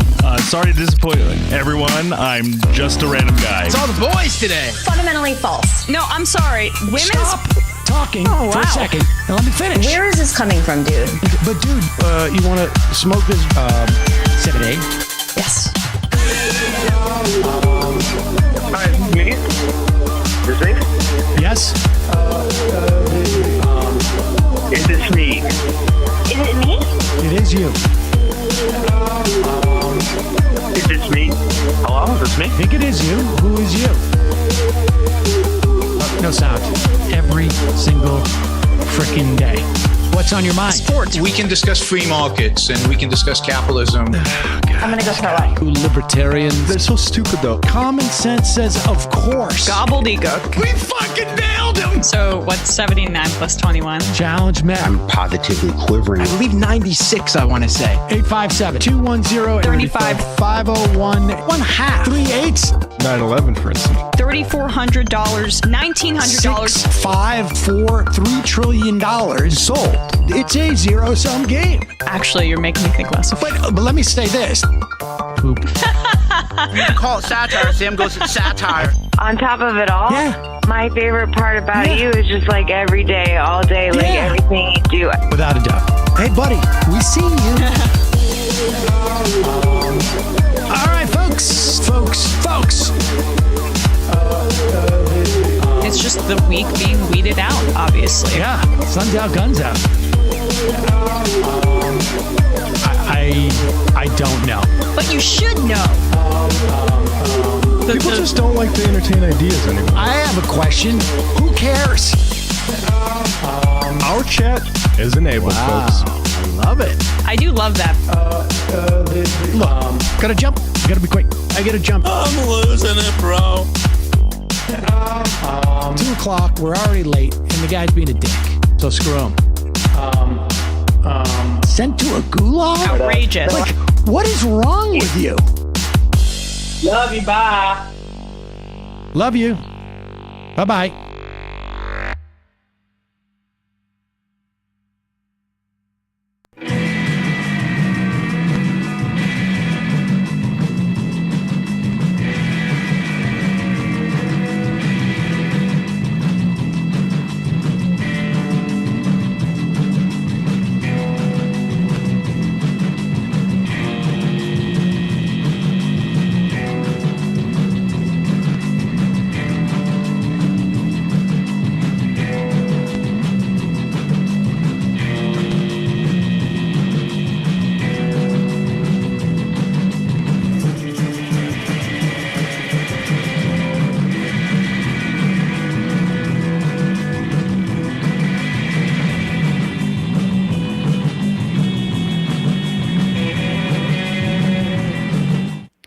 We are back. Sorry about the quick delay there, folks. We just lost Matt Binder. Lots of internet weirdness today.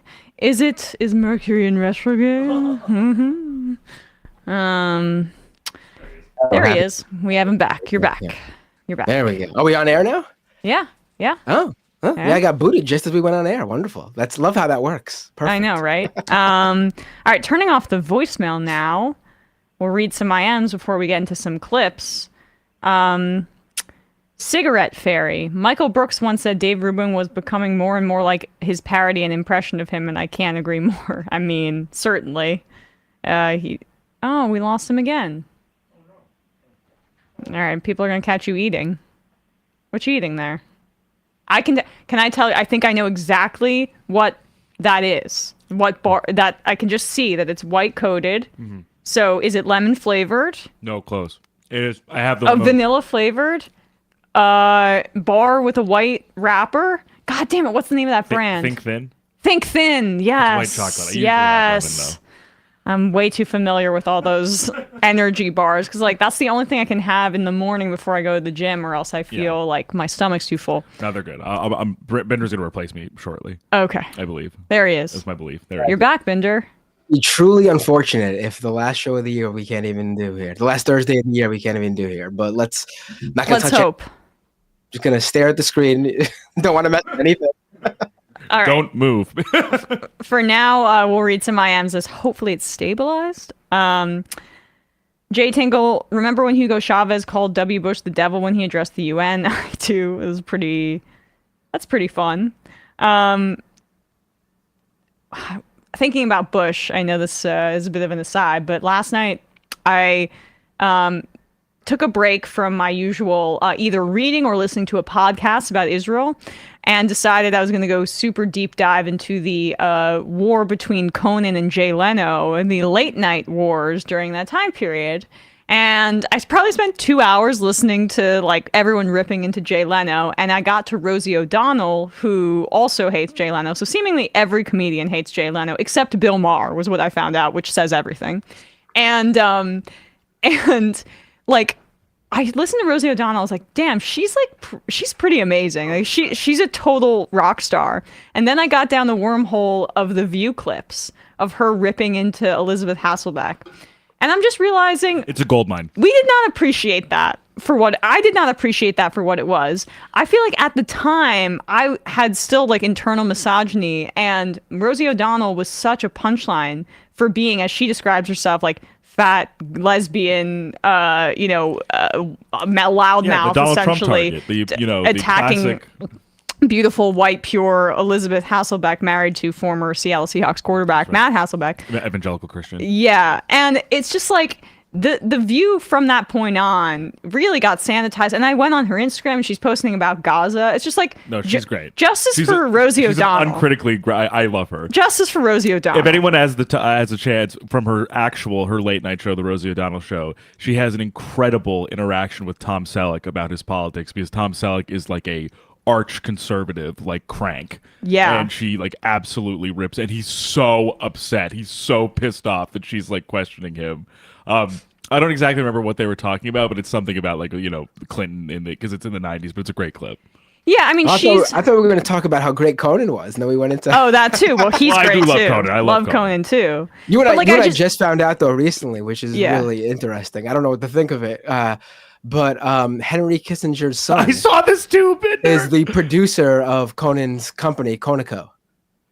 That's not great. Well, Conan did just sit down apparently with Biden. Oh, with Biden. That was it. With Biden. Right. And I just saw every comment was like, "Did you ask him about the genocide? Did you ask him about the genocide?" No. I haven't seen it. Apparently, it wasn't political at all, which obviously is, you have that opportunity. I feel like you should take it. But also, it's not like they talked about other political stuff and just didn't get to Gaza. They just didn't talk politics at all.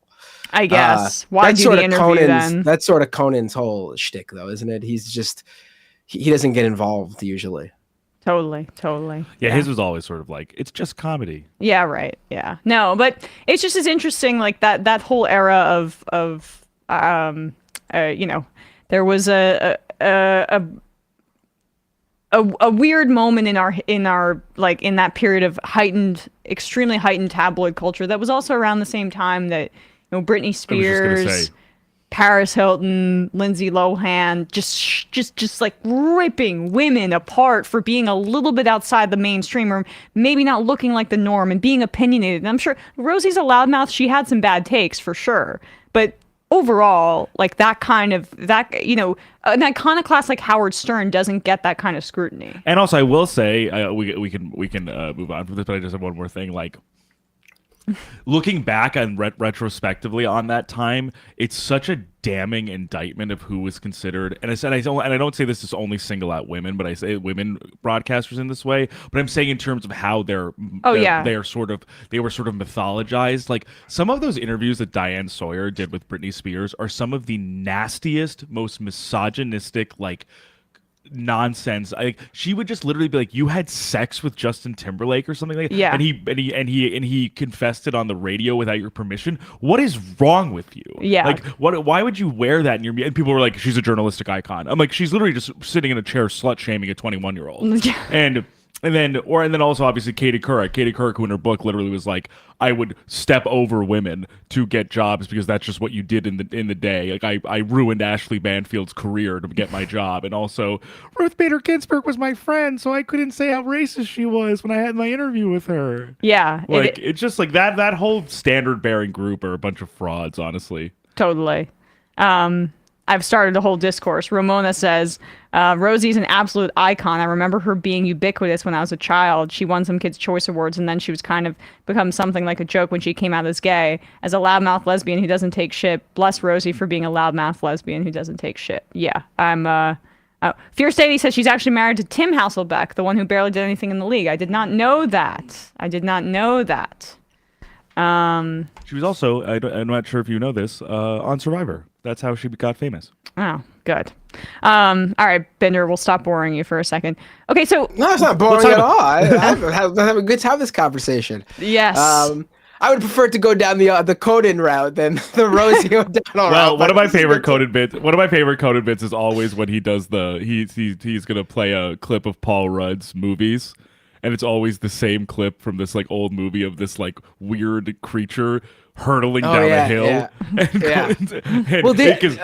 It's actually Paul Rudd's joke on Conan. Like, yes. Paul Rudd, and Conan's like, "You do this every time." It's funny you brought it up though, because just today, and I think it was Vanity Fair, this long form article interviewing everyone who was basically involved with Conan getting the late night show after David Letterman left. They just published it in Vanity Fair. It's super interesting. Everyone should go check out if you're interested in that. I love that. Oh yeah, it's like how Conan got the gig and how they almost lost it, and how Andy Richter became his sidekick, and how the writers got hired. It's really interesting. I'll check it out. I mean, it's also amazing too when you look back at that, at how Jay Leno also screwed Dave Letterman out of The Tonight Show as well. Yeah. People forget that. And then he did it again, but just much more egregiously to Conan. I mean, that guy's a sociopath. It's really incredible. According to this article, I remember this because I was really young at the time, but David Letterman agreed to go on Conan's show when he first got it, like months into it. And like in the article, they talk about how that basically helped. Like it wasn't like the moment that saved them, but that was like the turnaround of like them being afraid they were getting canceled to like them thinking like, oh, this is going to be something we got this. Yeah.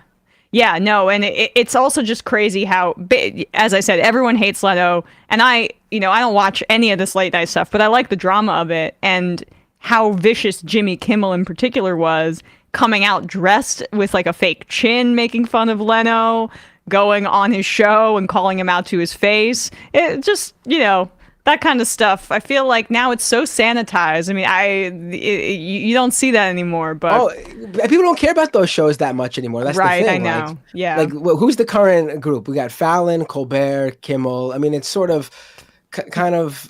Well, the Leno to Conan thing would be Fallon to Seth Meyers, because right. But you know Fallon, what? Fallon's so young; he's not going anywhere anytime soon. Yeah, I mean, I'm not sure this so uninteresting. I have no idea how anyone could like, at least, I mean, whatever. When Leno did the thing to Conan, though, that was huge. I remember, like, that was like, I was in college, so I was super into Conan. I grew up on Conan. Like, Conan was like, we were talking about how maybe he doesn't get too into politics, but like Conan was like the embodiment of like the alt subversive like comedy scene. Like, no, he was respected. Yeah. Right. Yeah. So like he was like the equivalent to like in the comedy world to what like a leftist or progressive would be in politics, or like what a punk would be in music or something. So he sort of was really big with young people, and it was a huge letdown when they let him get away, when they kicked him out of the Tonight Show gig. All right, well, I spent way too much time on that. Apologies, folks. Let's the last show of the year, Thursday of the year. Last Thursday of the year. So I guess DJ Danarchy sent us this just before the show. So I have yet to hear this, but according to DJ Danarchy, who very, wonderfully does some of the music for this program and is just like a total genius. This is Tim Pool's new song. Do we have it here? Yes, and I want to give some context before we play it. This is Tim Pool, who is in collaboration with a musician named Carter Banks, who I'm not familiar with. But this is a cover of a song by Jeremy Boring and Michael Knowles, who played this song at a Daily Wire live event at the Ryman Auditorium in Nashville. Mm-hmm. And so it's like a country rock song, but they are doing it in a little bit of a different way. Style of music. It's a cover of a Daily Wire staffer's song. That's very weird. All right, well, this is that what it is? Is that what you said it is, right? It's under their moniker Smokey Mike and the God King. Interesting. Okay, so Tim Pool in his promotion of this on his like Twitter and stuff was saying, like, talking about how this band was a classic band, and obviously he was joking, but I mean he really he's got Twitter ads running for this song, so he's putting a lot of money into promoting it. Take a listen. I want to hear it.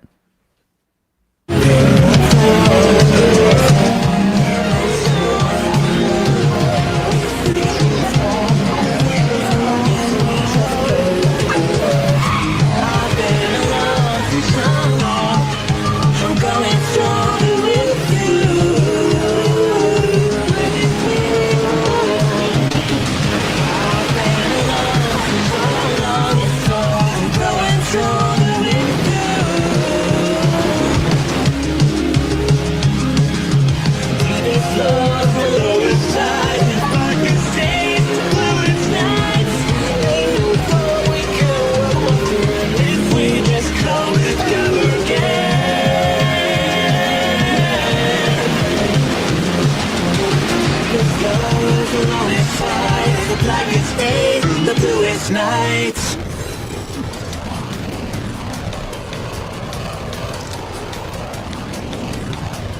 Damn. So is that the real song? A lot of shots of him eating ice cream. A lot of time spent in the I music love video. that. Wow, I love that. Those the mixing of that was really good. Shh. The filters that I put on? No. Crazy, bro. Crazy. The shit filter is crazy, dude.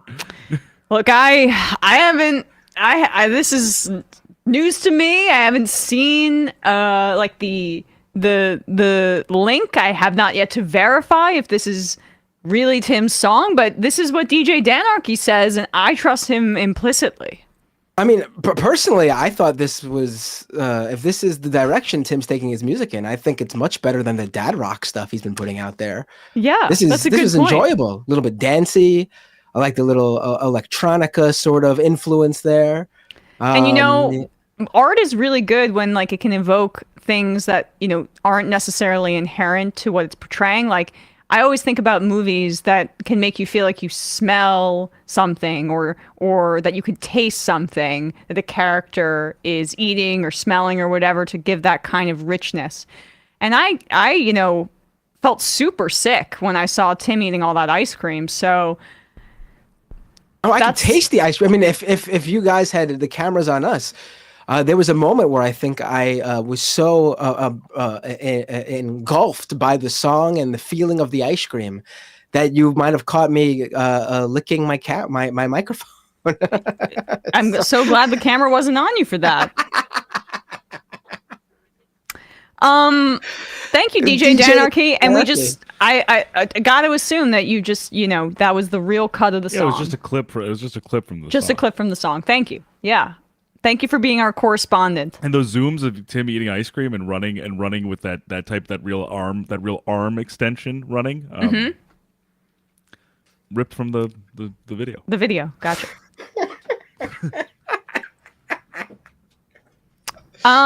So let's do this Tulsi Gabbard thing here, huh? So Representative Tulsi Gabbard, well, former Representative Tulsi Gabbard, was one of the DJ Danarchy cut. I like that. Yeah. The DJ Danarchy cut. So Tulsi Gabbard, former Democratic presidential candidate, if you'll believe it, spoke at Turning Points USA's AmFest, which has been held, and we played that clip of Michelle Bachmann explicitly calling for genocide of people in Gaza. So these are the kinds of high-level ideas that they're talking about over there at Charlie Kirk's outfit. And Tulsi Gabbard is a chameleon, or had been for much of her career. She was able to get some progressive cachet and fooled a few people. I would say for a while, I thought she was decent. And I think she was the first politician I ever interviewed at that time. And I was probably like 23, pretty green, a little bit naive. And then it started to become quite clear what Tulsi Gabbard actually, we may have lost Bender for a sec. You could just go to a one shot. Yeah. What Tulsi Gabbard's politics really entail. And in the end, now that she's left public office, now that she is more, should we just restart this because now we have Binder? Yeah. Okay. I mean, now we have Brandon. Yeah, all right, we'll give him 1 second. I'll read some IMs and then we'll get back to Tulsi. Maryland Socialist, did you guys know Friday is Pie in the Sky Day, at least according to my 10th grade history teacher? Interesting. Expert Dog Kisser says Emma hasn't told everyone that the reason she hadn't seen that is she was blocked by Tim. Am I blocked by Tim? I don't think I am. He needs to keep tabs on you. Yeah. I've tweeted at him recently. Charlie Sheeher, I see Tim Puddle turned his sound like shit filter to 11. I have to take your word for it. Glass Eagle, since you mentioned Bill Maher, he's been using Hamas supporters as the default term for Palestinian supporter 10 times a show since it started. Rich for someone famously fired for being an Al-Qaeda supporter. Yeah, that's it's fascinating too. Wait, there we go. We have Brandon. Hey, Brandon. Hello, Brandon. Welcome. Hey. Hey. Can you see me? Yes. Did you guys play? It sounds like we have the Tim Pool filter on Brandon's mic. Yeah. Oh, you forgot to turn the Tim Pool filter on. Hold on. Little bit of echo. Gonna keep reading some IMs here. No, it's funny because like I know we've mentioned it before, but you brought it up, and I keep thinking about it. Like we only even when we initially covered that first Tim Pool song, we never talked about like the production quality or anything like that. It was like the genre and style of music, which it doesn't matter. And if like there the was some video filter itself, on it or like anything. Right. We were just like the style of generic dad rock, like whiny, generic Nickelback style rock and roll is we don't like it. Exactly. There's nothing to do with filter. Like this stuff, I'm not a big fan of that style of music, but even with the DJ Danarchy cut, I thought it was much better than the dad rock stuff because I don't like dad rock. Yeah, I don't either. I will. How do I sound now? Better? Slightly better? A little bit. Yeah. Well, all right. So, you're very low as well. Okay. We got to run through a bunch of clips here. I'm under instructions from Sam since we're not going to have a ton of content over the holidays. So let's go. Let's knock out like 20 clips right now. I just remembered, and I spent like 20 minutes on Rosie O'Donnell. So like this is my fault. But let's That's a clip right there. Emma stands up for Rosie O'Donnell. Don't clip that. Don't clip that, Dorsey. Don't clip that rambling. MR hearts Rosie. Put that on YouTube. Clip it. All right, here we go.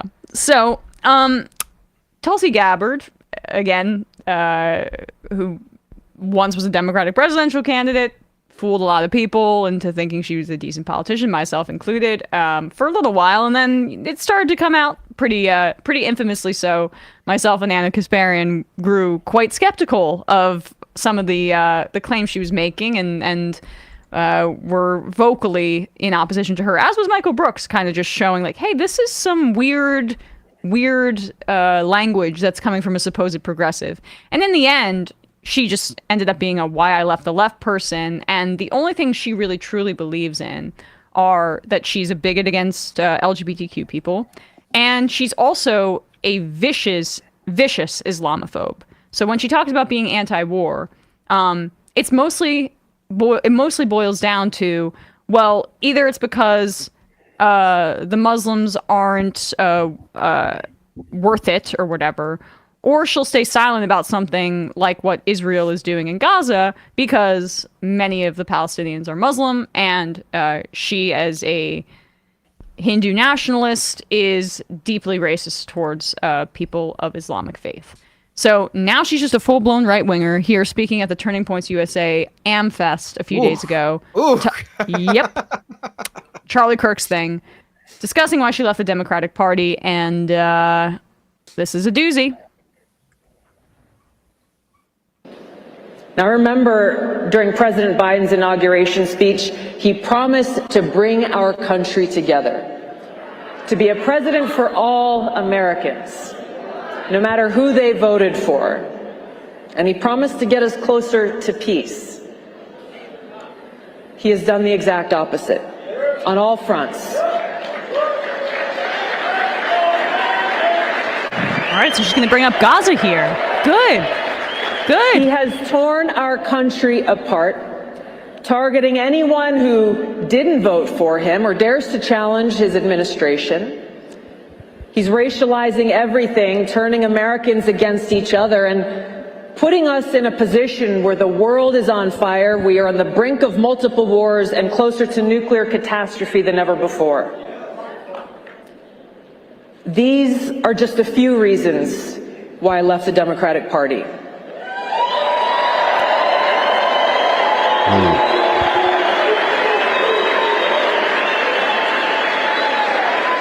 I could no longer remain in today's Democratic Party that's under the complete control of an elitist cabal of warmongers who are driven by cowardly wokeness. Wow. Good line. The party that I joined over 20 years ago, which was once a party that largely stood up for free speech, that stood up for working people in this country, that stood up for civil liberties, is gone.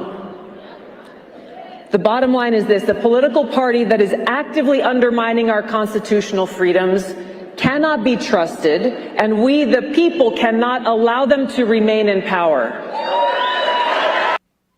So it's a good example of a right-winger laundering anti-Semitic speech into what she has to say there. When, someone like her says elitist cabals, it's quite clear to many white supremacists in the audience what she means.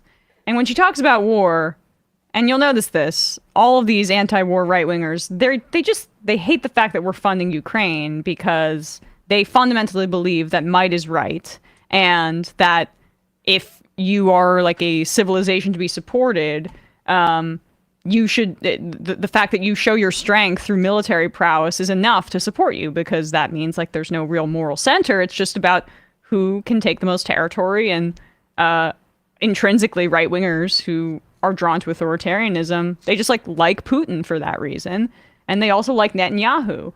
And so they don't like Netanyahu, though, because they support Jewish people, which is what a lot of right-wingers will claim, that the left is more anti-Semitic. No, they just like it because they like that Zionism is a political project that kind of just embodies all the ideals of what they want. Militarized border, subjugating a Palestinian population and making sure that they have zero rights, creating clear racial divisions and hierarchies. This is their vision. And so despite her hand-wringing about war, you'll never hear any of that. Go ahead, Brandon. It is interesting to me that usually the why I left the left folks, they usually become like the more the sort of isolationist flavor of Republican. Like they usually do claim to be like anti-war, but because they're like so pro-America, they don't think we should be helping out anybody. Mm-hmm. She is like the rare I left the left person who like became a full-throated like late 90s, early 2000s style neocon. Like it's very weird, very bizarre. Like her whole sort of identity really is like this rabidly anti-Muslim sort of like she was preaching about anti-war and then took part in some sort of special U.S. Mission in Africa as part of the military. Like so She's bizarre. Literally in the psychological operations division, I believe. So yeah, you can't really be that dove when you are actively taking part in special ops in foreign countries, in foreign nations. Yeah. She misses the Democratic Party of her father, the Senate leader in Hawaii, who was one of the most virulent homophobes on the planet, who she followed in his footsteps. If you look at some old newspaper clippings of some of her remarks from the time when she was a Cub state legislator under her dad. Also, she endorsed Biden like right off the bat. Like she was one of the earliest. Like everyone thought like, oh, she's gonna eventually drop out and endorse like Bernie, right? But she stayed in. People forget that in 2020, the final three in the Democratic primary were Bernie and Biden, and then all the way behind them, with absolutely no chance but refusing to drop out, was Tulsi Gabbard. And then when she finally did drop out, she went straight to endorsing Biden. Yep. Do you think she's angling for like a 2028 Republican candidacy play? I think it's stupid for anyone to run in 2024 because Trump already has that on lock. But do you think I think she's angling for VP? She could be angling for VP, right? I mean, I think Nikki Haley is a better choice than Tulsi Gabbard for that. Well, Trump will never pick her because Nikki Haley's too much of a mainstream Republican. Yeah. Even though she shares their views entirely. Except for maybe like Ukraine. Maybe she's a bit more conciliatory towards aid to Ukraine than the rest of the Republican Party, which means she's public enemy number one to the MAGA folks for some reason. She also sometimes say that women who get abortions shouldn't be like put to death. And so that also doesn't play well with the, evangelical crowd. No, it doesn't. I mean, and also when you look into it, her name's not Nikki fully. That's a nickname. It's Nimrata. And that sounds a little scary. I would say that, I think I've likened her recent kind of surge relatively in the polls. Like, she's now tied to DeSantis, but Trump has widened his lead, so it's just completely a Pyrrhic victory to a degree. I've likened it to like when, you know, an NFL team knows that they're not going to make the playoffs, and they have an older quarterback that they just like are like, this is not the future, and so they start a 4th round rookie or a 5th round rookie for the rest of the season just to see what they've got. That's kind of what it's like. Like, they're not playing for she's not playing for anything, Nikki Haley, but she's playing for 2028, and that's why she's getting all this Coke money, so they can see, like, does she have the opportunity to be a starter? I would say probably no, just because of the whole woman thing. They don't. It'll really never. like that whole strategy never works either. A lot happens in 4 years. Exactly. Whole new DeSantis. people come. Yeah. I mean, DeSantis probably ruined it. Honestly, if DeSantis took Brandon's,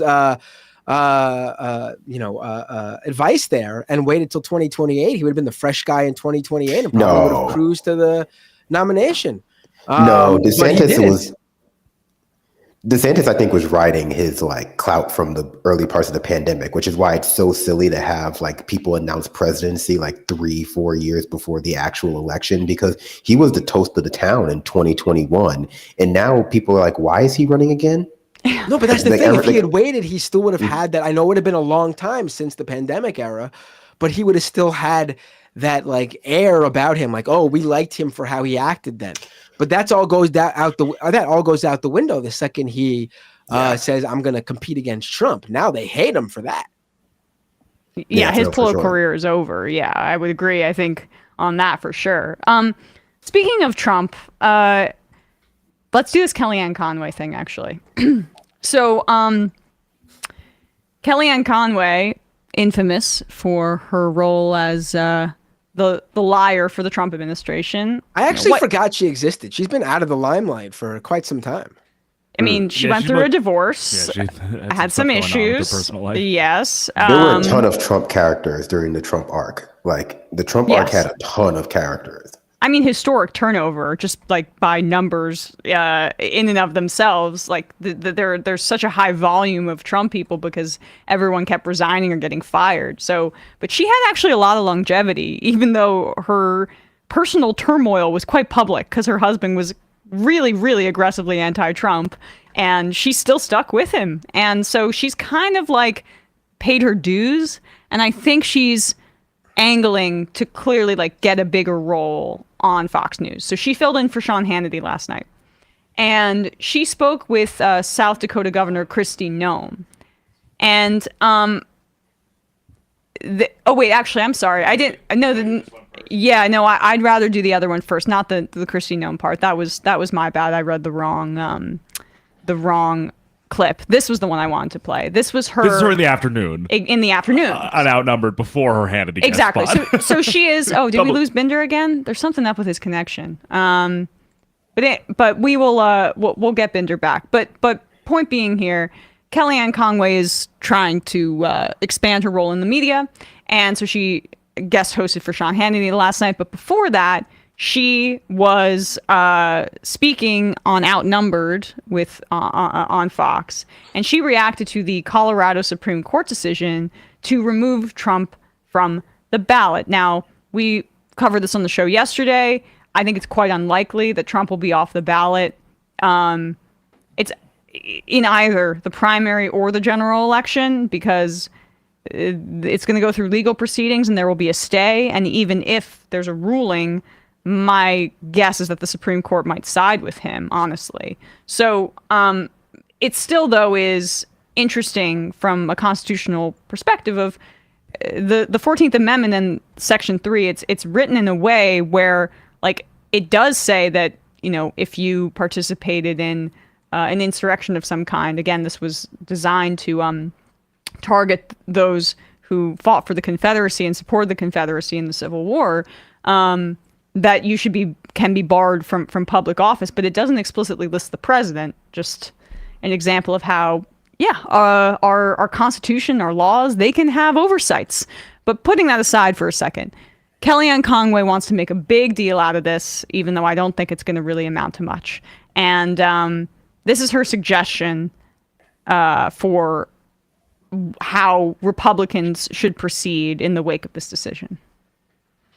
Going to have to stand by whatever the United States Supreme Court decides. He just said, let the court decide. He can't just cherry pick. I meant the Colorado Supreme Court last night in a 4-3 ruling. He's going to have to, I think, eat and own and swallow perhaps a 9-0 unanimous decision by the Supreme Court. I don't think that's going to go according to party lines. They're not going to want to set that precedent. And by the way, can we all take a moment to pray for these justices? They're going to be under attack again. Yeah. I mean, I truly worry for their safety. These crazy people out there, these lunatical Biden voters, if there are any left, they find their way to the Supreme Court justices' homes, their kids' schools, their places of work, their places of worship. He should be talking about that. He should say there's no question, zero doubt, that the Supreme Court justices have a right to live peaceably and to remain secure. But when he says there's no question, he was an insurrectionist, and Adam Schiff, the failing upward to run for the Senate now in California, said being held to account for inciting insurrection, finally. That's just not the evidence that's been presented in any court of law and that has led to charges for President Trump on those grounds, or that he's been convicted. So it is in doubt. And when you look at what I just think the Democrats wake up every morning, Emily, and they look at the calendar. The iPhone says January 6, 2021. The date never changes. And then they get an electric vehicle and go get an abortion. I just described the Democratic Party in 7 seconds. That's it. That's what I see. But it's always January 6th. And I wanted to put something out from the polling. Threats to democracy in the Emerson poll was number 2. It was actually ahead of healthcare and immigration after the economy and inflation. And the Democrats think they own the issue, threats to democracy. They don't own it. A lot of people are tired of being censored and shadow banned and put upon by the government and its ridiculous regulations and legislation and calling things like Inflation Reduction Act, which did no such thing. I think threats to democracy is going to increase as a focal point for Republican and center-right independent voters. Okay, Harris, so much there. Oh yeah, she did say so much. If you were like me, or so it's interesting why she roped in the Inflation Reduction Act into the list that she was trying to list off about what the Democrats are doing to threaten democracy, because there's nothing she can really say that's going to make sense. Does she want to say, they're not allowing for primary challenges to Biden? I think that is not in any way equivalent to what we're talking about. But she can't even come up with an example. She's like, the shadow banning, the shadow banning on Twitter or whatever. And the regular people don't associate that with a threat to democracy. They think about the damn coup attempt orchestrated by Trump and his supporters. And yes, we do think about it on our way to get an abortion. I have one scheduled this afternoon. I have one scheduled too. Nice. That's what she said. That's what Democrats think and plan. Every day is January 6th. Then we get in our electric vehiel and go and have an abortion. Yeah. I mean, I got to get my hair dyed blue first. That was my joke. Oh, dang it. Sorry. You got me. Well, Brandon, aren't you getting your septum pierced sometime soon? And I'm getting it double pierced. I'm getting my septum pierced. I'm getting a tattoo of the Antifa flag on my back so I can flash it to people that identify each other. I will just say to your point, that's because they can't talk about Stop the Steal anymore on Fox News. Yeah. They can't gesture towards those things like they want to. So that was what their plan. I mean, that was a big part of their strategy post, January 6th, was to continue to lay out those, threads of okay, but what about Dominion? And what about all of these things in Georgia? But now that they've been indicted, they have to, stick to more, I guess, ephemeral claims of the Democrats are doing the same thing or worse to the Republican Party, because they can't make those very loaded, direct claims of fraudulent activity, because, they've caught charges for it now. I would say that's very unprincipled. Who cares about a lawsuit or two if you think you're really defending democracy? Right. Do you think Fox News guests actually, speaking about, every day is January 6th, do you think Fox News guests, every single time they come on, they get a reminder, do not say the election was stolen, do not bring up Dominion, do not, otherwise you're never coming back on this network again?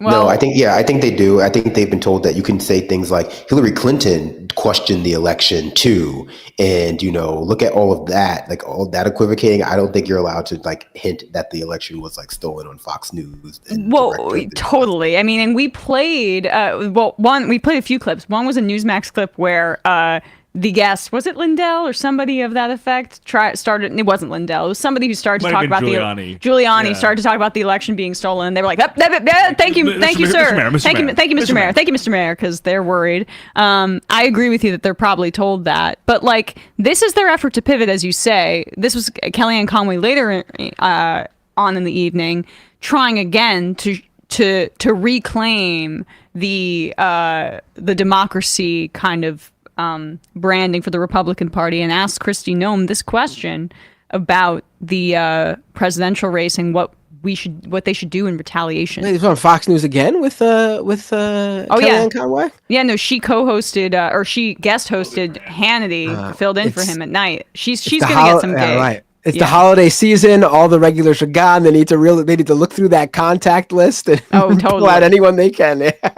And if he does win again, I'm sure he'll return to Mount Rushmore to be with you and everyone else in South Dakota for July 4th celebration. So, Governor Noem, would you be able to bar Biden from the ballot in your state of South Dakota if, say, he violated that part of the 14th Amendment by unfreezing assets for Iran or allowed terrorists to just openly walk over the southern border? I mean, do you think that you'd have that power, or your highest court would have that power? I don't believe so. That's what is so interesting. It's, the process that the court has is a balance to our federal government. It is a balance to our executive branch, a balance to our legislative branch.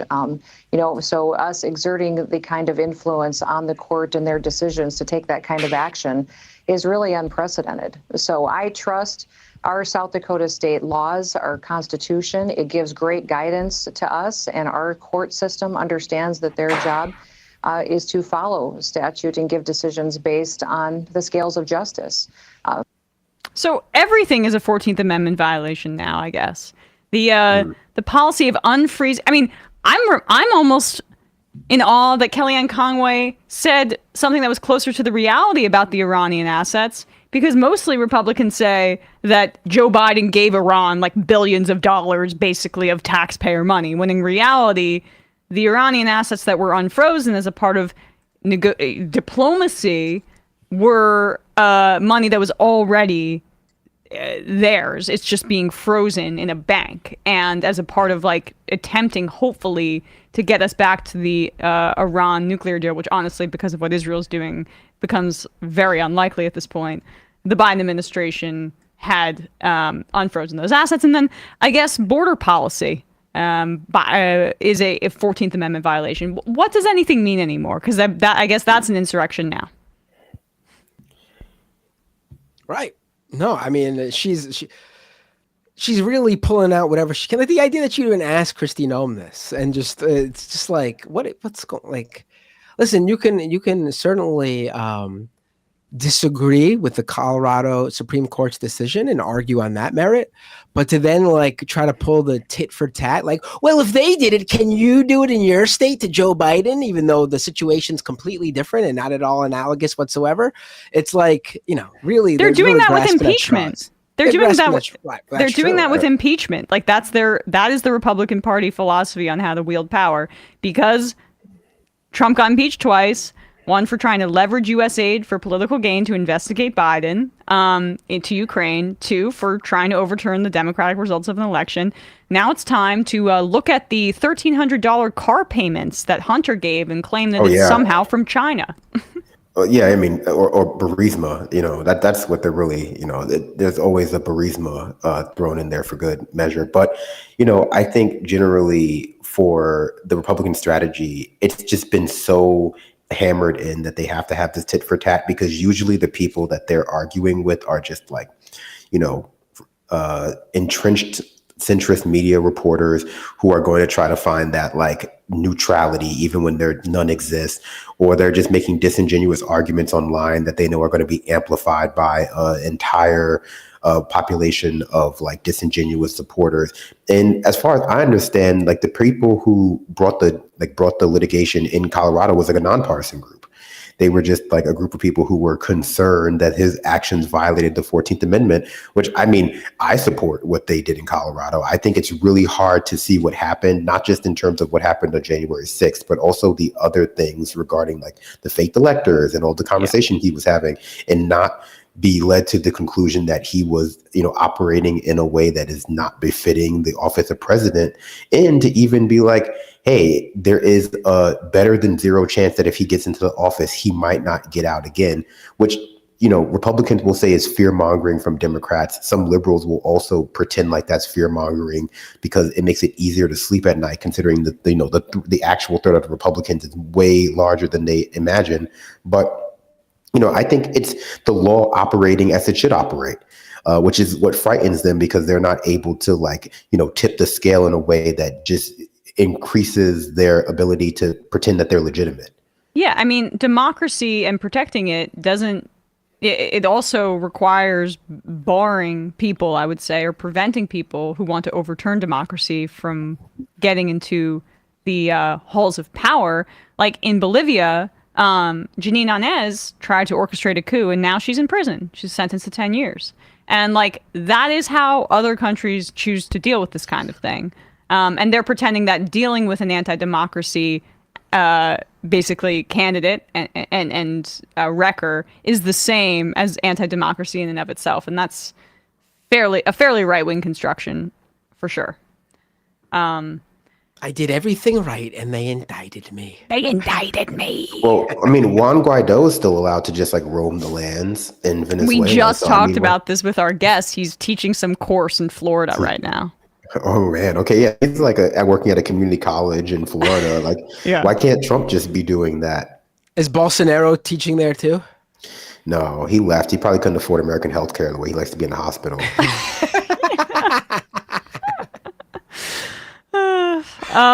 Okay, let's do this Tapper Fetterman thing. So John Fetterman. Oh God, Shrek. Here we go. Yeah. It's what a disappointment, really. I don't know what other word to use. I can't even think of a joke or anything witty. It's what a disappointment. Well, let me just say, when I joined this, when I started at TYT as an intern right out of college, one of the first things that we were doing in the first few months was going around Pennsylvania, Michigan, Wisconsin, and speaking to people about their disconnect from democratic politics to a degree. And it was, I think, a little bit prescient given how the election turned out, just about what their feelings were. And when I did that, we got a real sense at that time of Hillary Clinton has very little support here. There's a lot of Trump signs in Michigan. There's a lot of Trump signs in Ohio and in Pennsylvania. And one of the first interviews that I helped book there was John Fetterman when he was mayor of Braddock. And in that time, he was it was a priority for us to interview this mayor, right? When I was doing production work, because he branded himself as a progressive, and he was this exciting progressive up-and-comer in Pennsylvania. So before he was even lieutenant governor, before he was even a candidate for the Senate, John Fetterman branded himself as a progressive. You can see in his campaign ads, in his tweets in the lead up to the Senate, comparing himself to Bernie Sanders, calling himself a progressive. Just search at John Fetterman or whatever his handle is and the word progressive, and you're going to find a crap ton. But now, he's one of the most aggressive pro-Israel hawks in the Senate and is actively eschewing the label of progressive, spitting in the face of the people that supported him. And people that, he fooled, I would say, as someone who analyzes candidates and wants there to be more leftist representation in Congress. I was fooled. And I am completely flummoxed. And Tapper asked John Fetterman about this a bit, really to react to the New York Times Siena College polling showing how voters really under 29 disapprove heavily of Biden's handling of Israel's crimes in Gaza. And This is what Fetterman's answer is to that polling.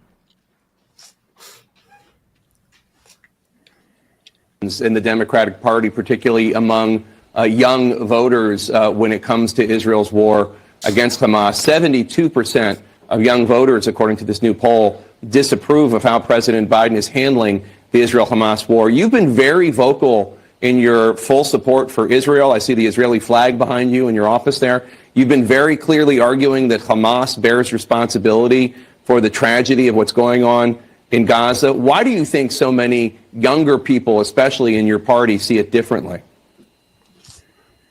I really don't know. I do know that a lot of people are getting their perspective from TikTok.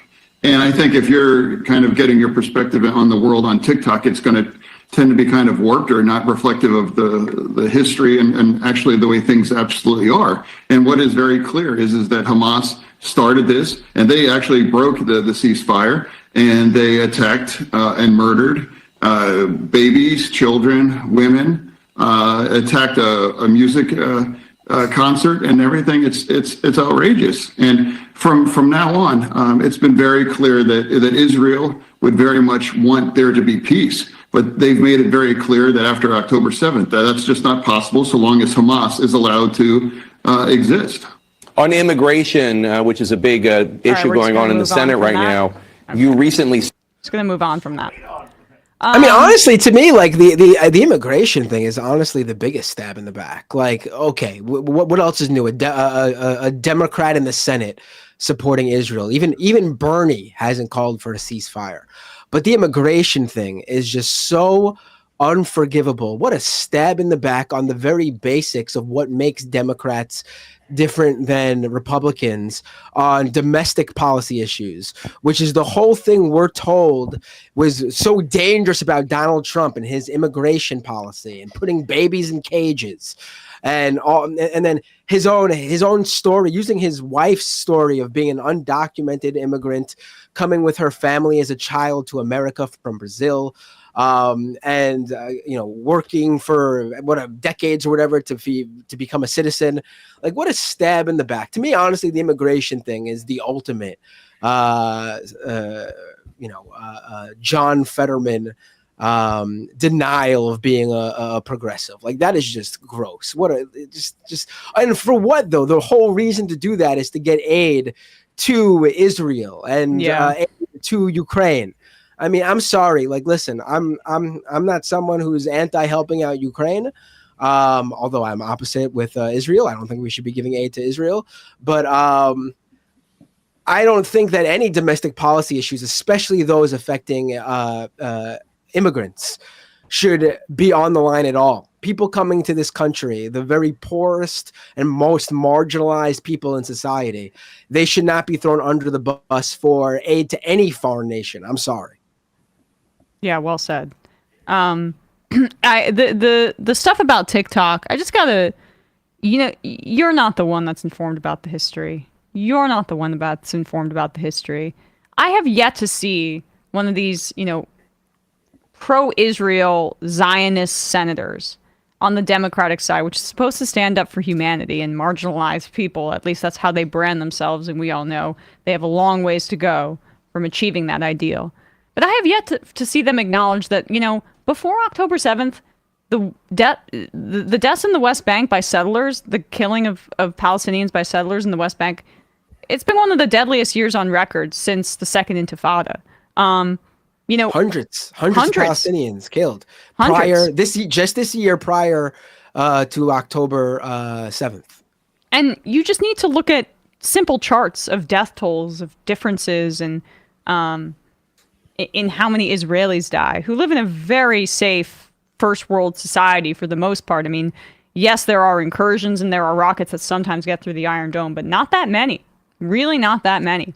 And it was the position, I read this recently, it was the position of Netanyahu's government that, Hamas has to shoot those rockets just to have legitimacy with the people of Gaza. But they're not really, Israel wasn't too concerned about those rockets in any sort of serious manner. They just viewed it as something Hamas did, so they looked legitimate in the eyes of Gazans. I think that's accurate.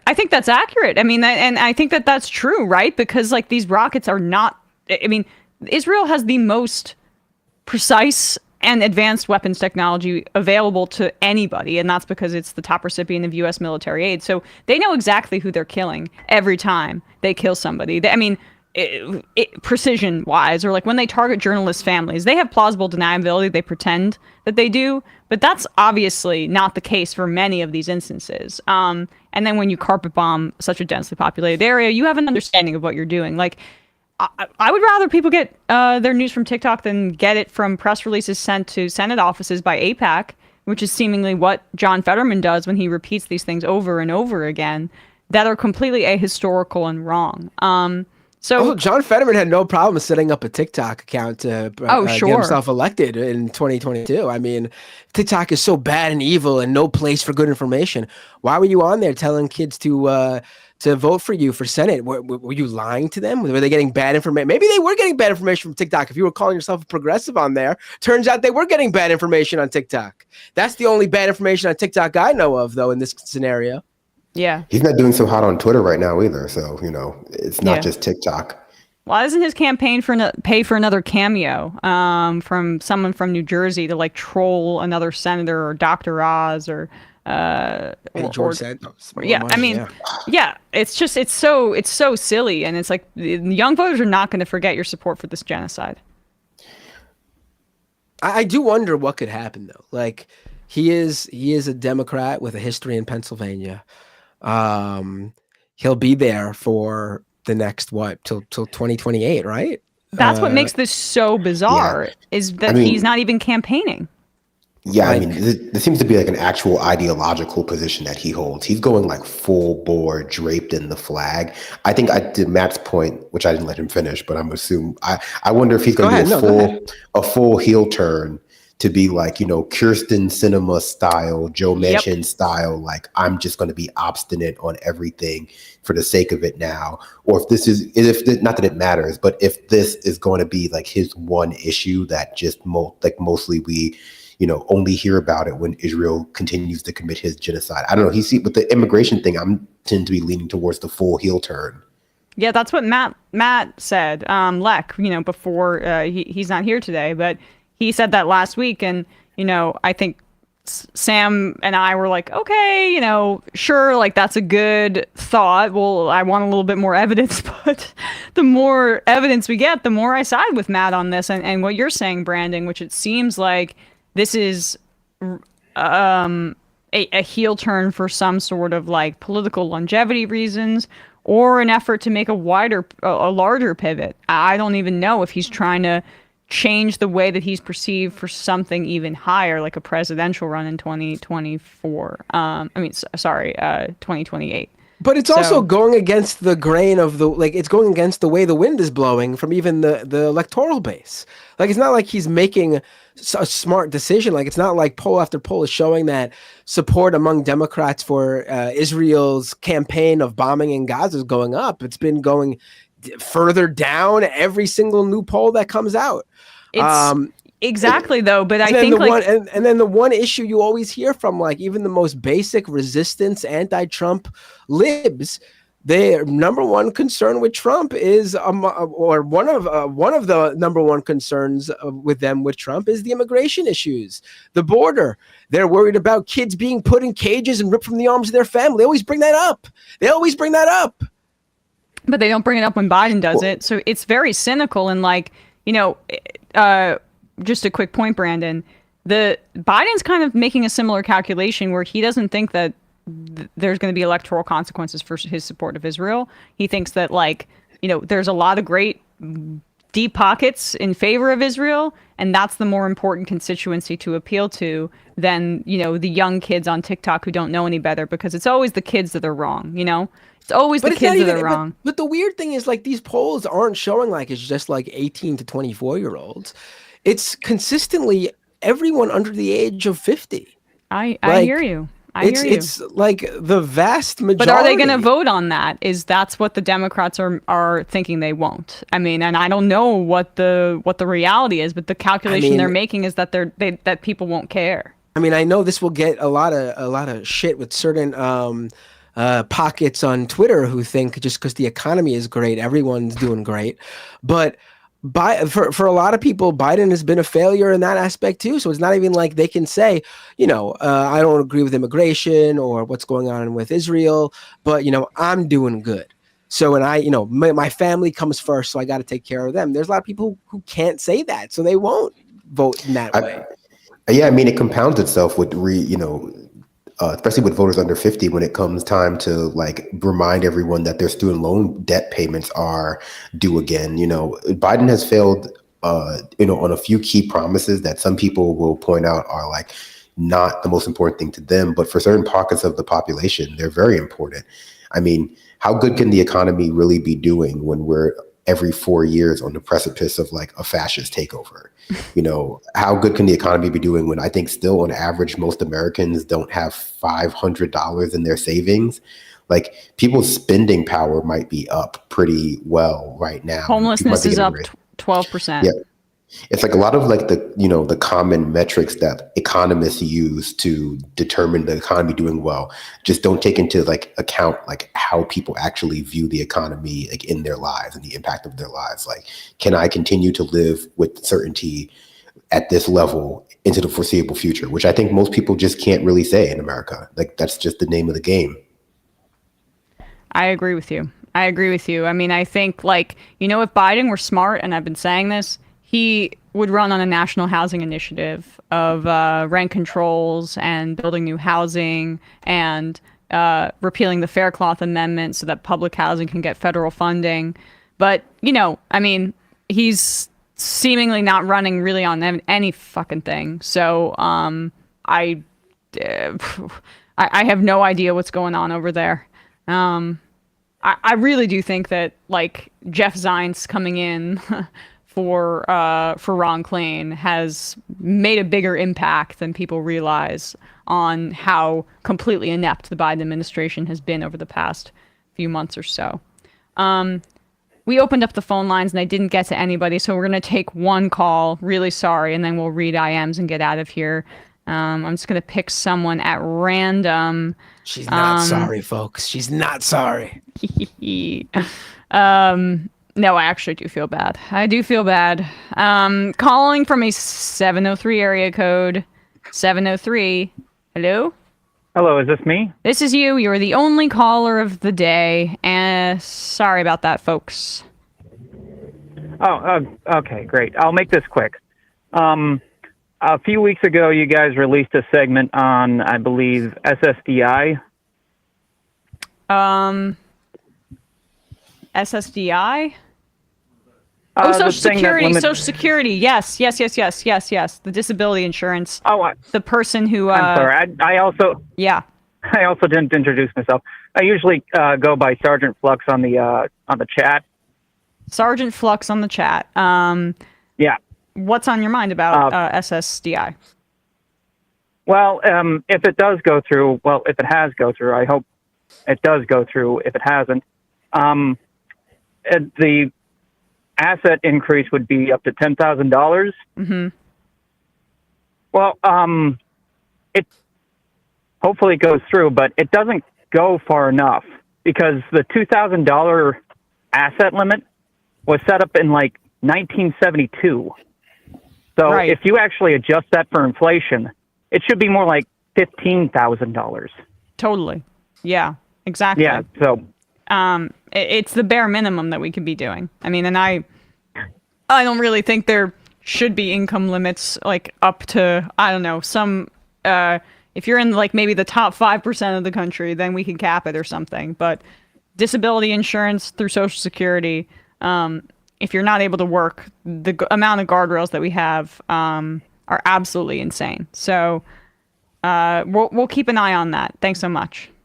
Yeah, it just kind of reminds me of we address it every so often, and I just remember Mitt Romney wanted to increase the minimum wage to $15 an hour and then have it adjust for inflation, but that was several years after we were talking about a $15 minimum wage, and it just seems to me, at that time it should have been more like $18 minimum wage, and it just we just need to keep this kind of stuff in mind that that just because we get an objective done doesn't mean that we don't pursue more. 100%. Appreciate the call. Thank you. Yep. Thank you. All right, folks, gonna read some IMs and get out of here. You know you're a fan of this show when you call in on a day Sam isn't even here to talk about Social Security. Oh yeah. That's a real fan right there. We'll get out of here, folks. It's the final EmMajority Report of the year.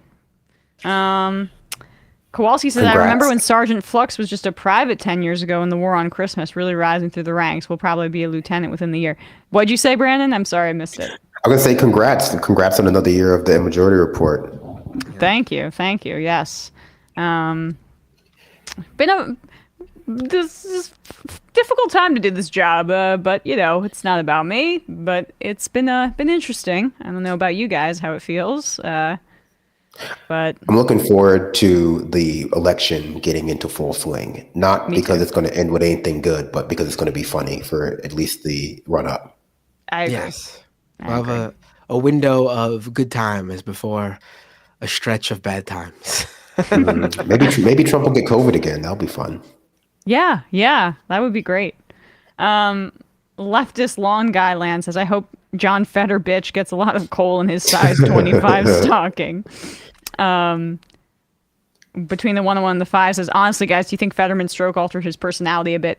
There's no way for me to speculate on that.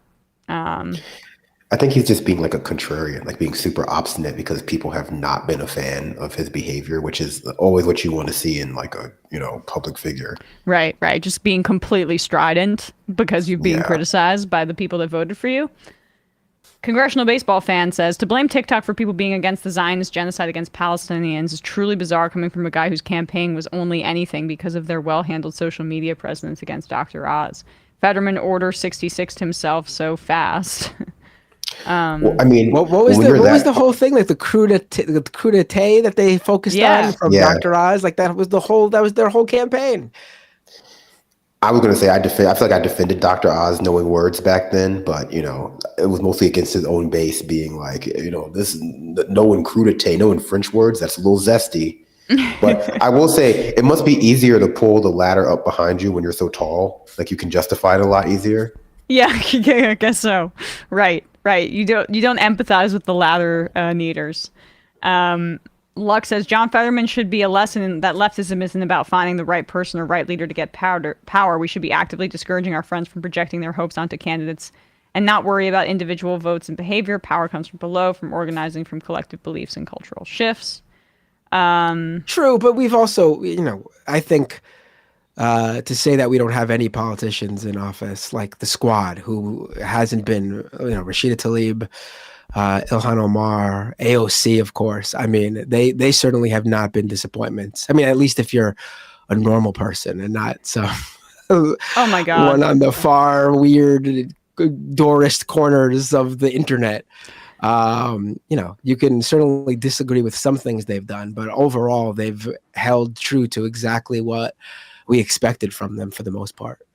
Rashida Tlaib has just basically been like, I'm not going to couch anything. I'm posting about the Nakba. I'm calling it a genocide. I'm not doing your bullshit. I'm not playing your game.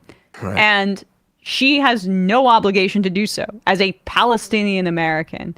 Like, her bravery, I don't know. I mean, so I agree with you, Lux, that electoral politics are sometimes way too much of the emphasis about how we should be gaining power.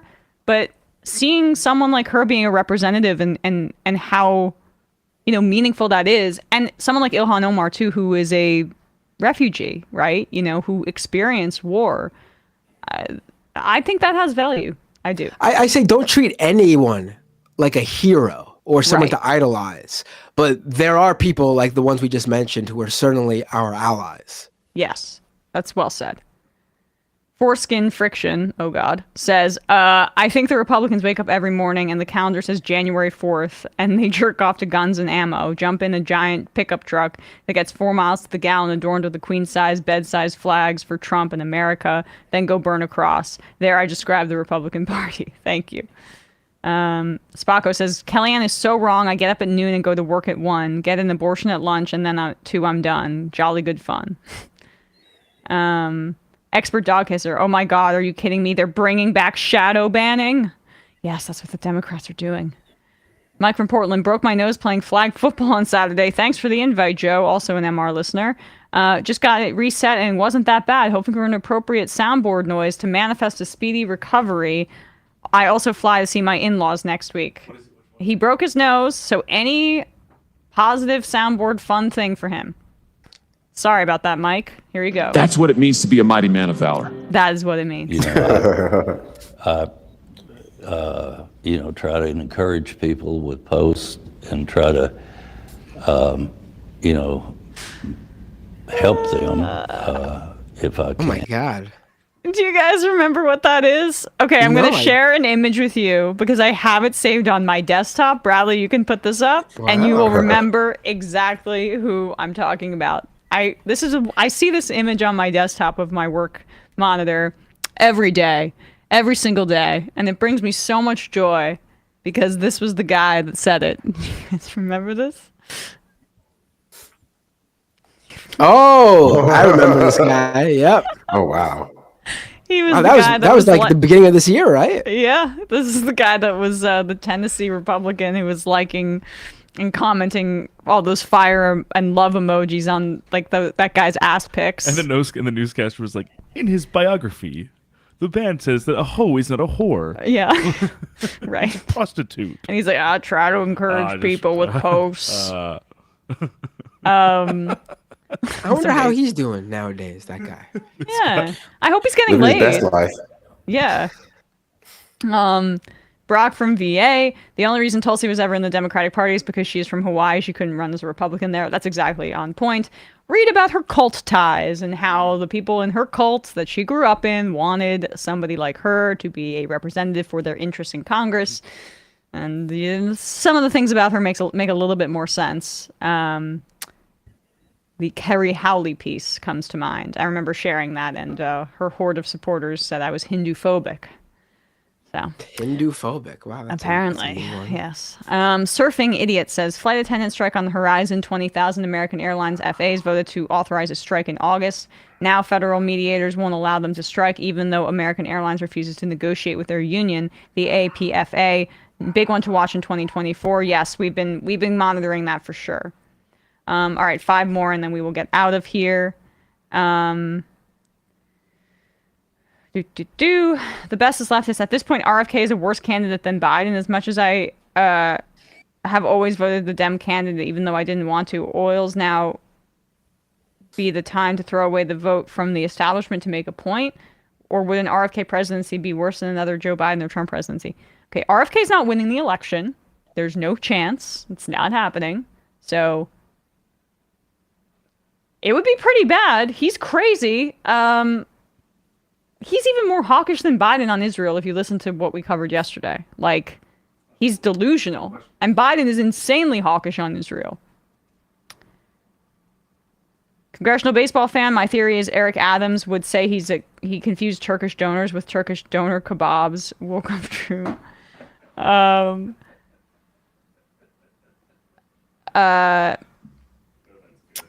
Brock from VA, this Fetterman stuff makes me regret all the anti-Turkish slurs I sent to Dr. Oz on Twitter.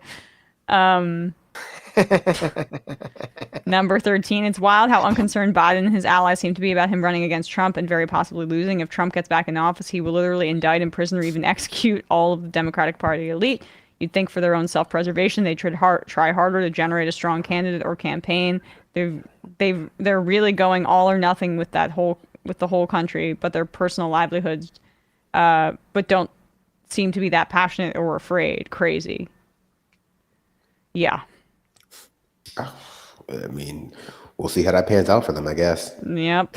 It's not working out for all of us in the long run, but I think it's a thin line that they have to thread, or whatever the analogy is, when it comes to like being accurate in portraying the Republican Party without, they've done so little to fully explain just how unique a threat they are, not just to America, but to the world, that when you actually have to focus on what they're doing, there's not as much context for the average low information like voter or low information like citizen to like contextualize when you're like, no, they're trying to like make women get arrested for getting an abortion or put in jail for that. And people will just go like, ha ha ha. No, that's just like a thing that they're saying. Yeah. When, that's their, platform.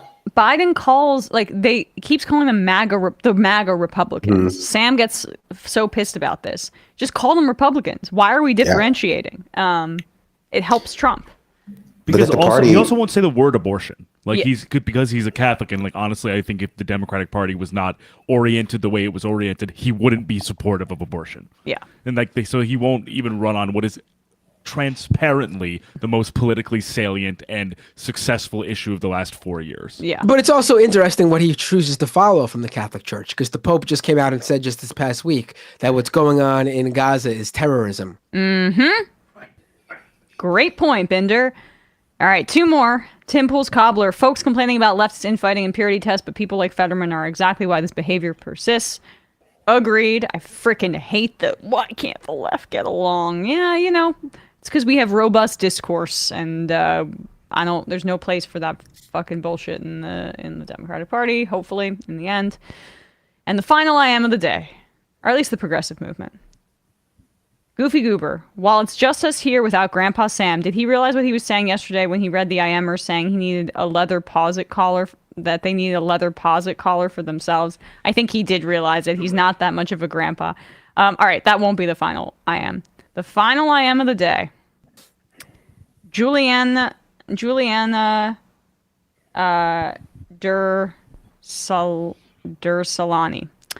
Resending previous if it's about sending now. I think if Jon Stewart announced a primary campaign calling out Biden for not calling for a ceasefire, Biden might feel pushed to call for one, given that it would be a real threat to his candidacy. I also think Jon, if he registered in the remaining states that still have a primary, would be able to defeat Biden and Trump. Jon is an outsider and powerful communicator. He has called for a ceasefire, has experience with the 9/11 first responders bill. He's a perfect antithesis to Biden as a legacy and experience-based candidate with minimal volunteer fundraising enthusiasm. And he isn't a politician with that kind of baggage that he brings. Too much hope in Jon Stewart. I mean, he has not been very visible, honestly, in a couple of years. I think his stature, even as a celebrity candidate, has waned very much so that maybe this audience isn't aware of. He's not really talked about outside of maybe this bubble that we live in. He did call for a ceasefire. He was one of the celebrities that did that fairly early on, so good for him. But again, guys, I keep bringing up Sam, but he really hates these IMs about ever since I hate. He gets impatient with the stuff about replacing Biden, just because it's not happening. And I know other leftist shows focus on it a little bit. I was in a couple weeks. It's crazy. I mean, guys, it's not happening. So we can live in fantasy world. What'd you say? I mean, you can't replace Biden, but that's another reason to condemn but critique the Democratic Party. Who would you replace him with? They've done their best to make sure that there is no replacement for Biden. That was their problem going into 2020. The main thing, the idea that he was going to be a one-term president should have been called out from the get-go. Oh, totally. Who's gonna run instead? Pete Buttigieg, Kamala Harris. Yeah. I'm trying to pronounce her name right. I do it wrong every time, but I'm trying. But you're not doing it as a neg like the Republicans do. She asked people to pronounce her name right. Some anti-Majority Report YouTube show is gonna upload a clip, and they're gonna headline it: Brandon Sutton says Joe Biden irreplaceable. Yeah, he's irreplaceable, but by design, and that's to the detriment of our entire country. And also if it weren't for all these Trump indictments, I don't think he's going to get over those. But then Trump, I think, would have a lot better of a chance of beating Biden. But if Nikki Haley was the if Nikki Haley somehow got through the Republican primary, Biden's done. That's the crazy thing. But Trump, and then it's so crazy too, because Trump is so like the prospect of the Trump presidency is so threatening. It's the only thing that makes Biden somewhat viable. Right. I think DeSantis might have a bit of a trouble with Biden. True. But literally any other Republican they threw out at Biden, other than Trump, and maybe DeSantis, it'd be over. Like Biden's done. Like that's the crazy thing that the Republican base does not realize. If they really hate Joe Biden so much, they can easily defeat him if they just don't vote for Trump, but they just refuse to. No, they love Trump Yeah, more than they hate Biden, for sure. Oh, for sure. How could you hate Biden more than you love Trump? Just look at the differences in their personality. Yeah, right. If it was Hillary, that's a different story. I don't think DeSantis. I was an early DeSantis detractor. People were like promoting him as like a real threat in the beginning. I was like, no way. The more you get to know of him, the less you like him. I think that even running in 2028, he would have made so many more own goals. However, this Disney thing is going to pan out, would have panned out. He would have probably, he would have been lucky to be liked in Florida at the end. So, I think they have limited options for even competing in the Donald Trump arena. And yeah, Nikki Haley, definitely not Vivek, definitely not Chris Christie, who's just like, I don't even know why he's there. But I think if Chris Christie somehow miraculously became the Republican nominee, I think this country would look at the two, him and next to Biden, and probably, I sadly think they would vote for Chris Christie. I think no one would vote. Yeah. Bad. This is all depressing to begin with. Anyway, happy holidays, folks. Yeah, have a great rest of your year. Yeah, you guys too. And thanks for all the great work this year and all the fun times. Appreciate you all. We will see you tomorrow for the final live majority report of the year. Bye-bye.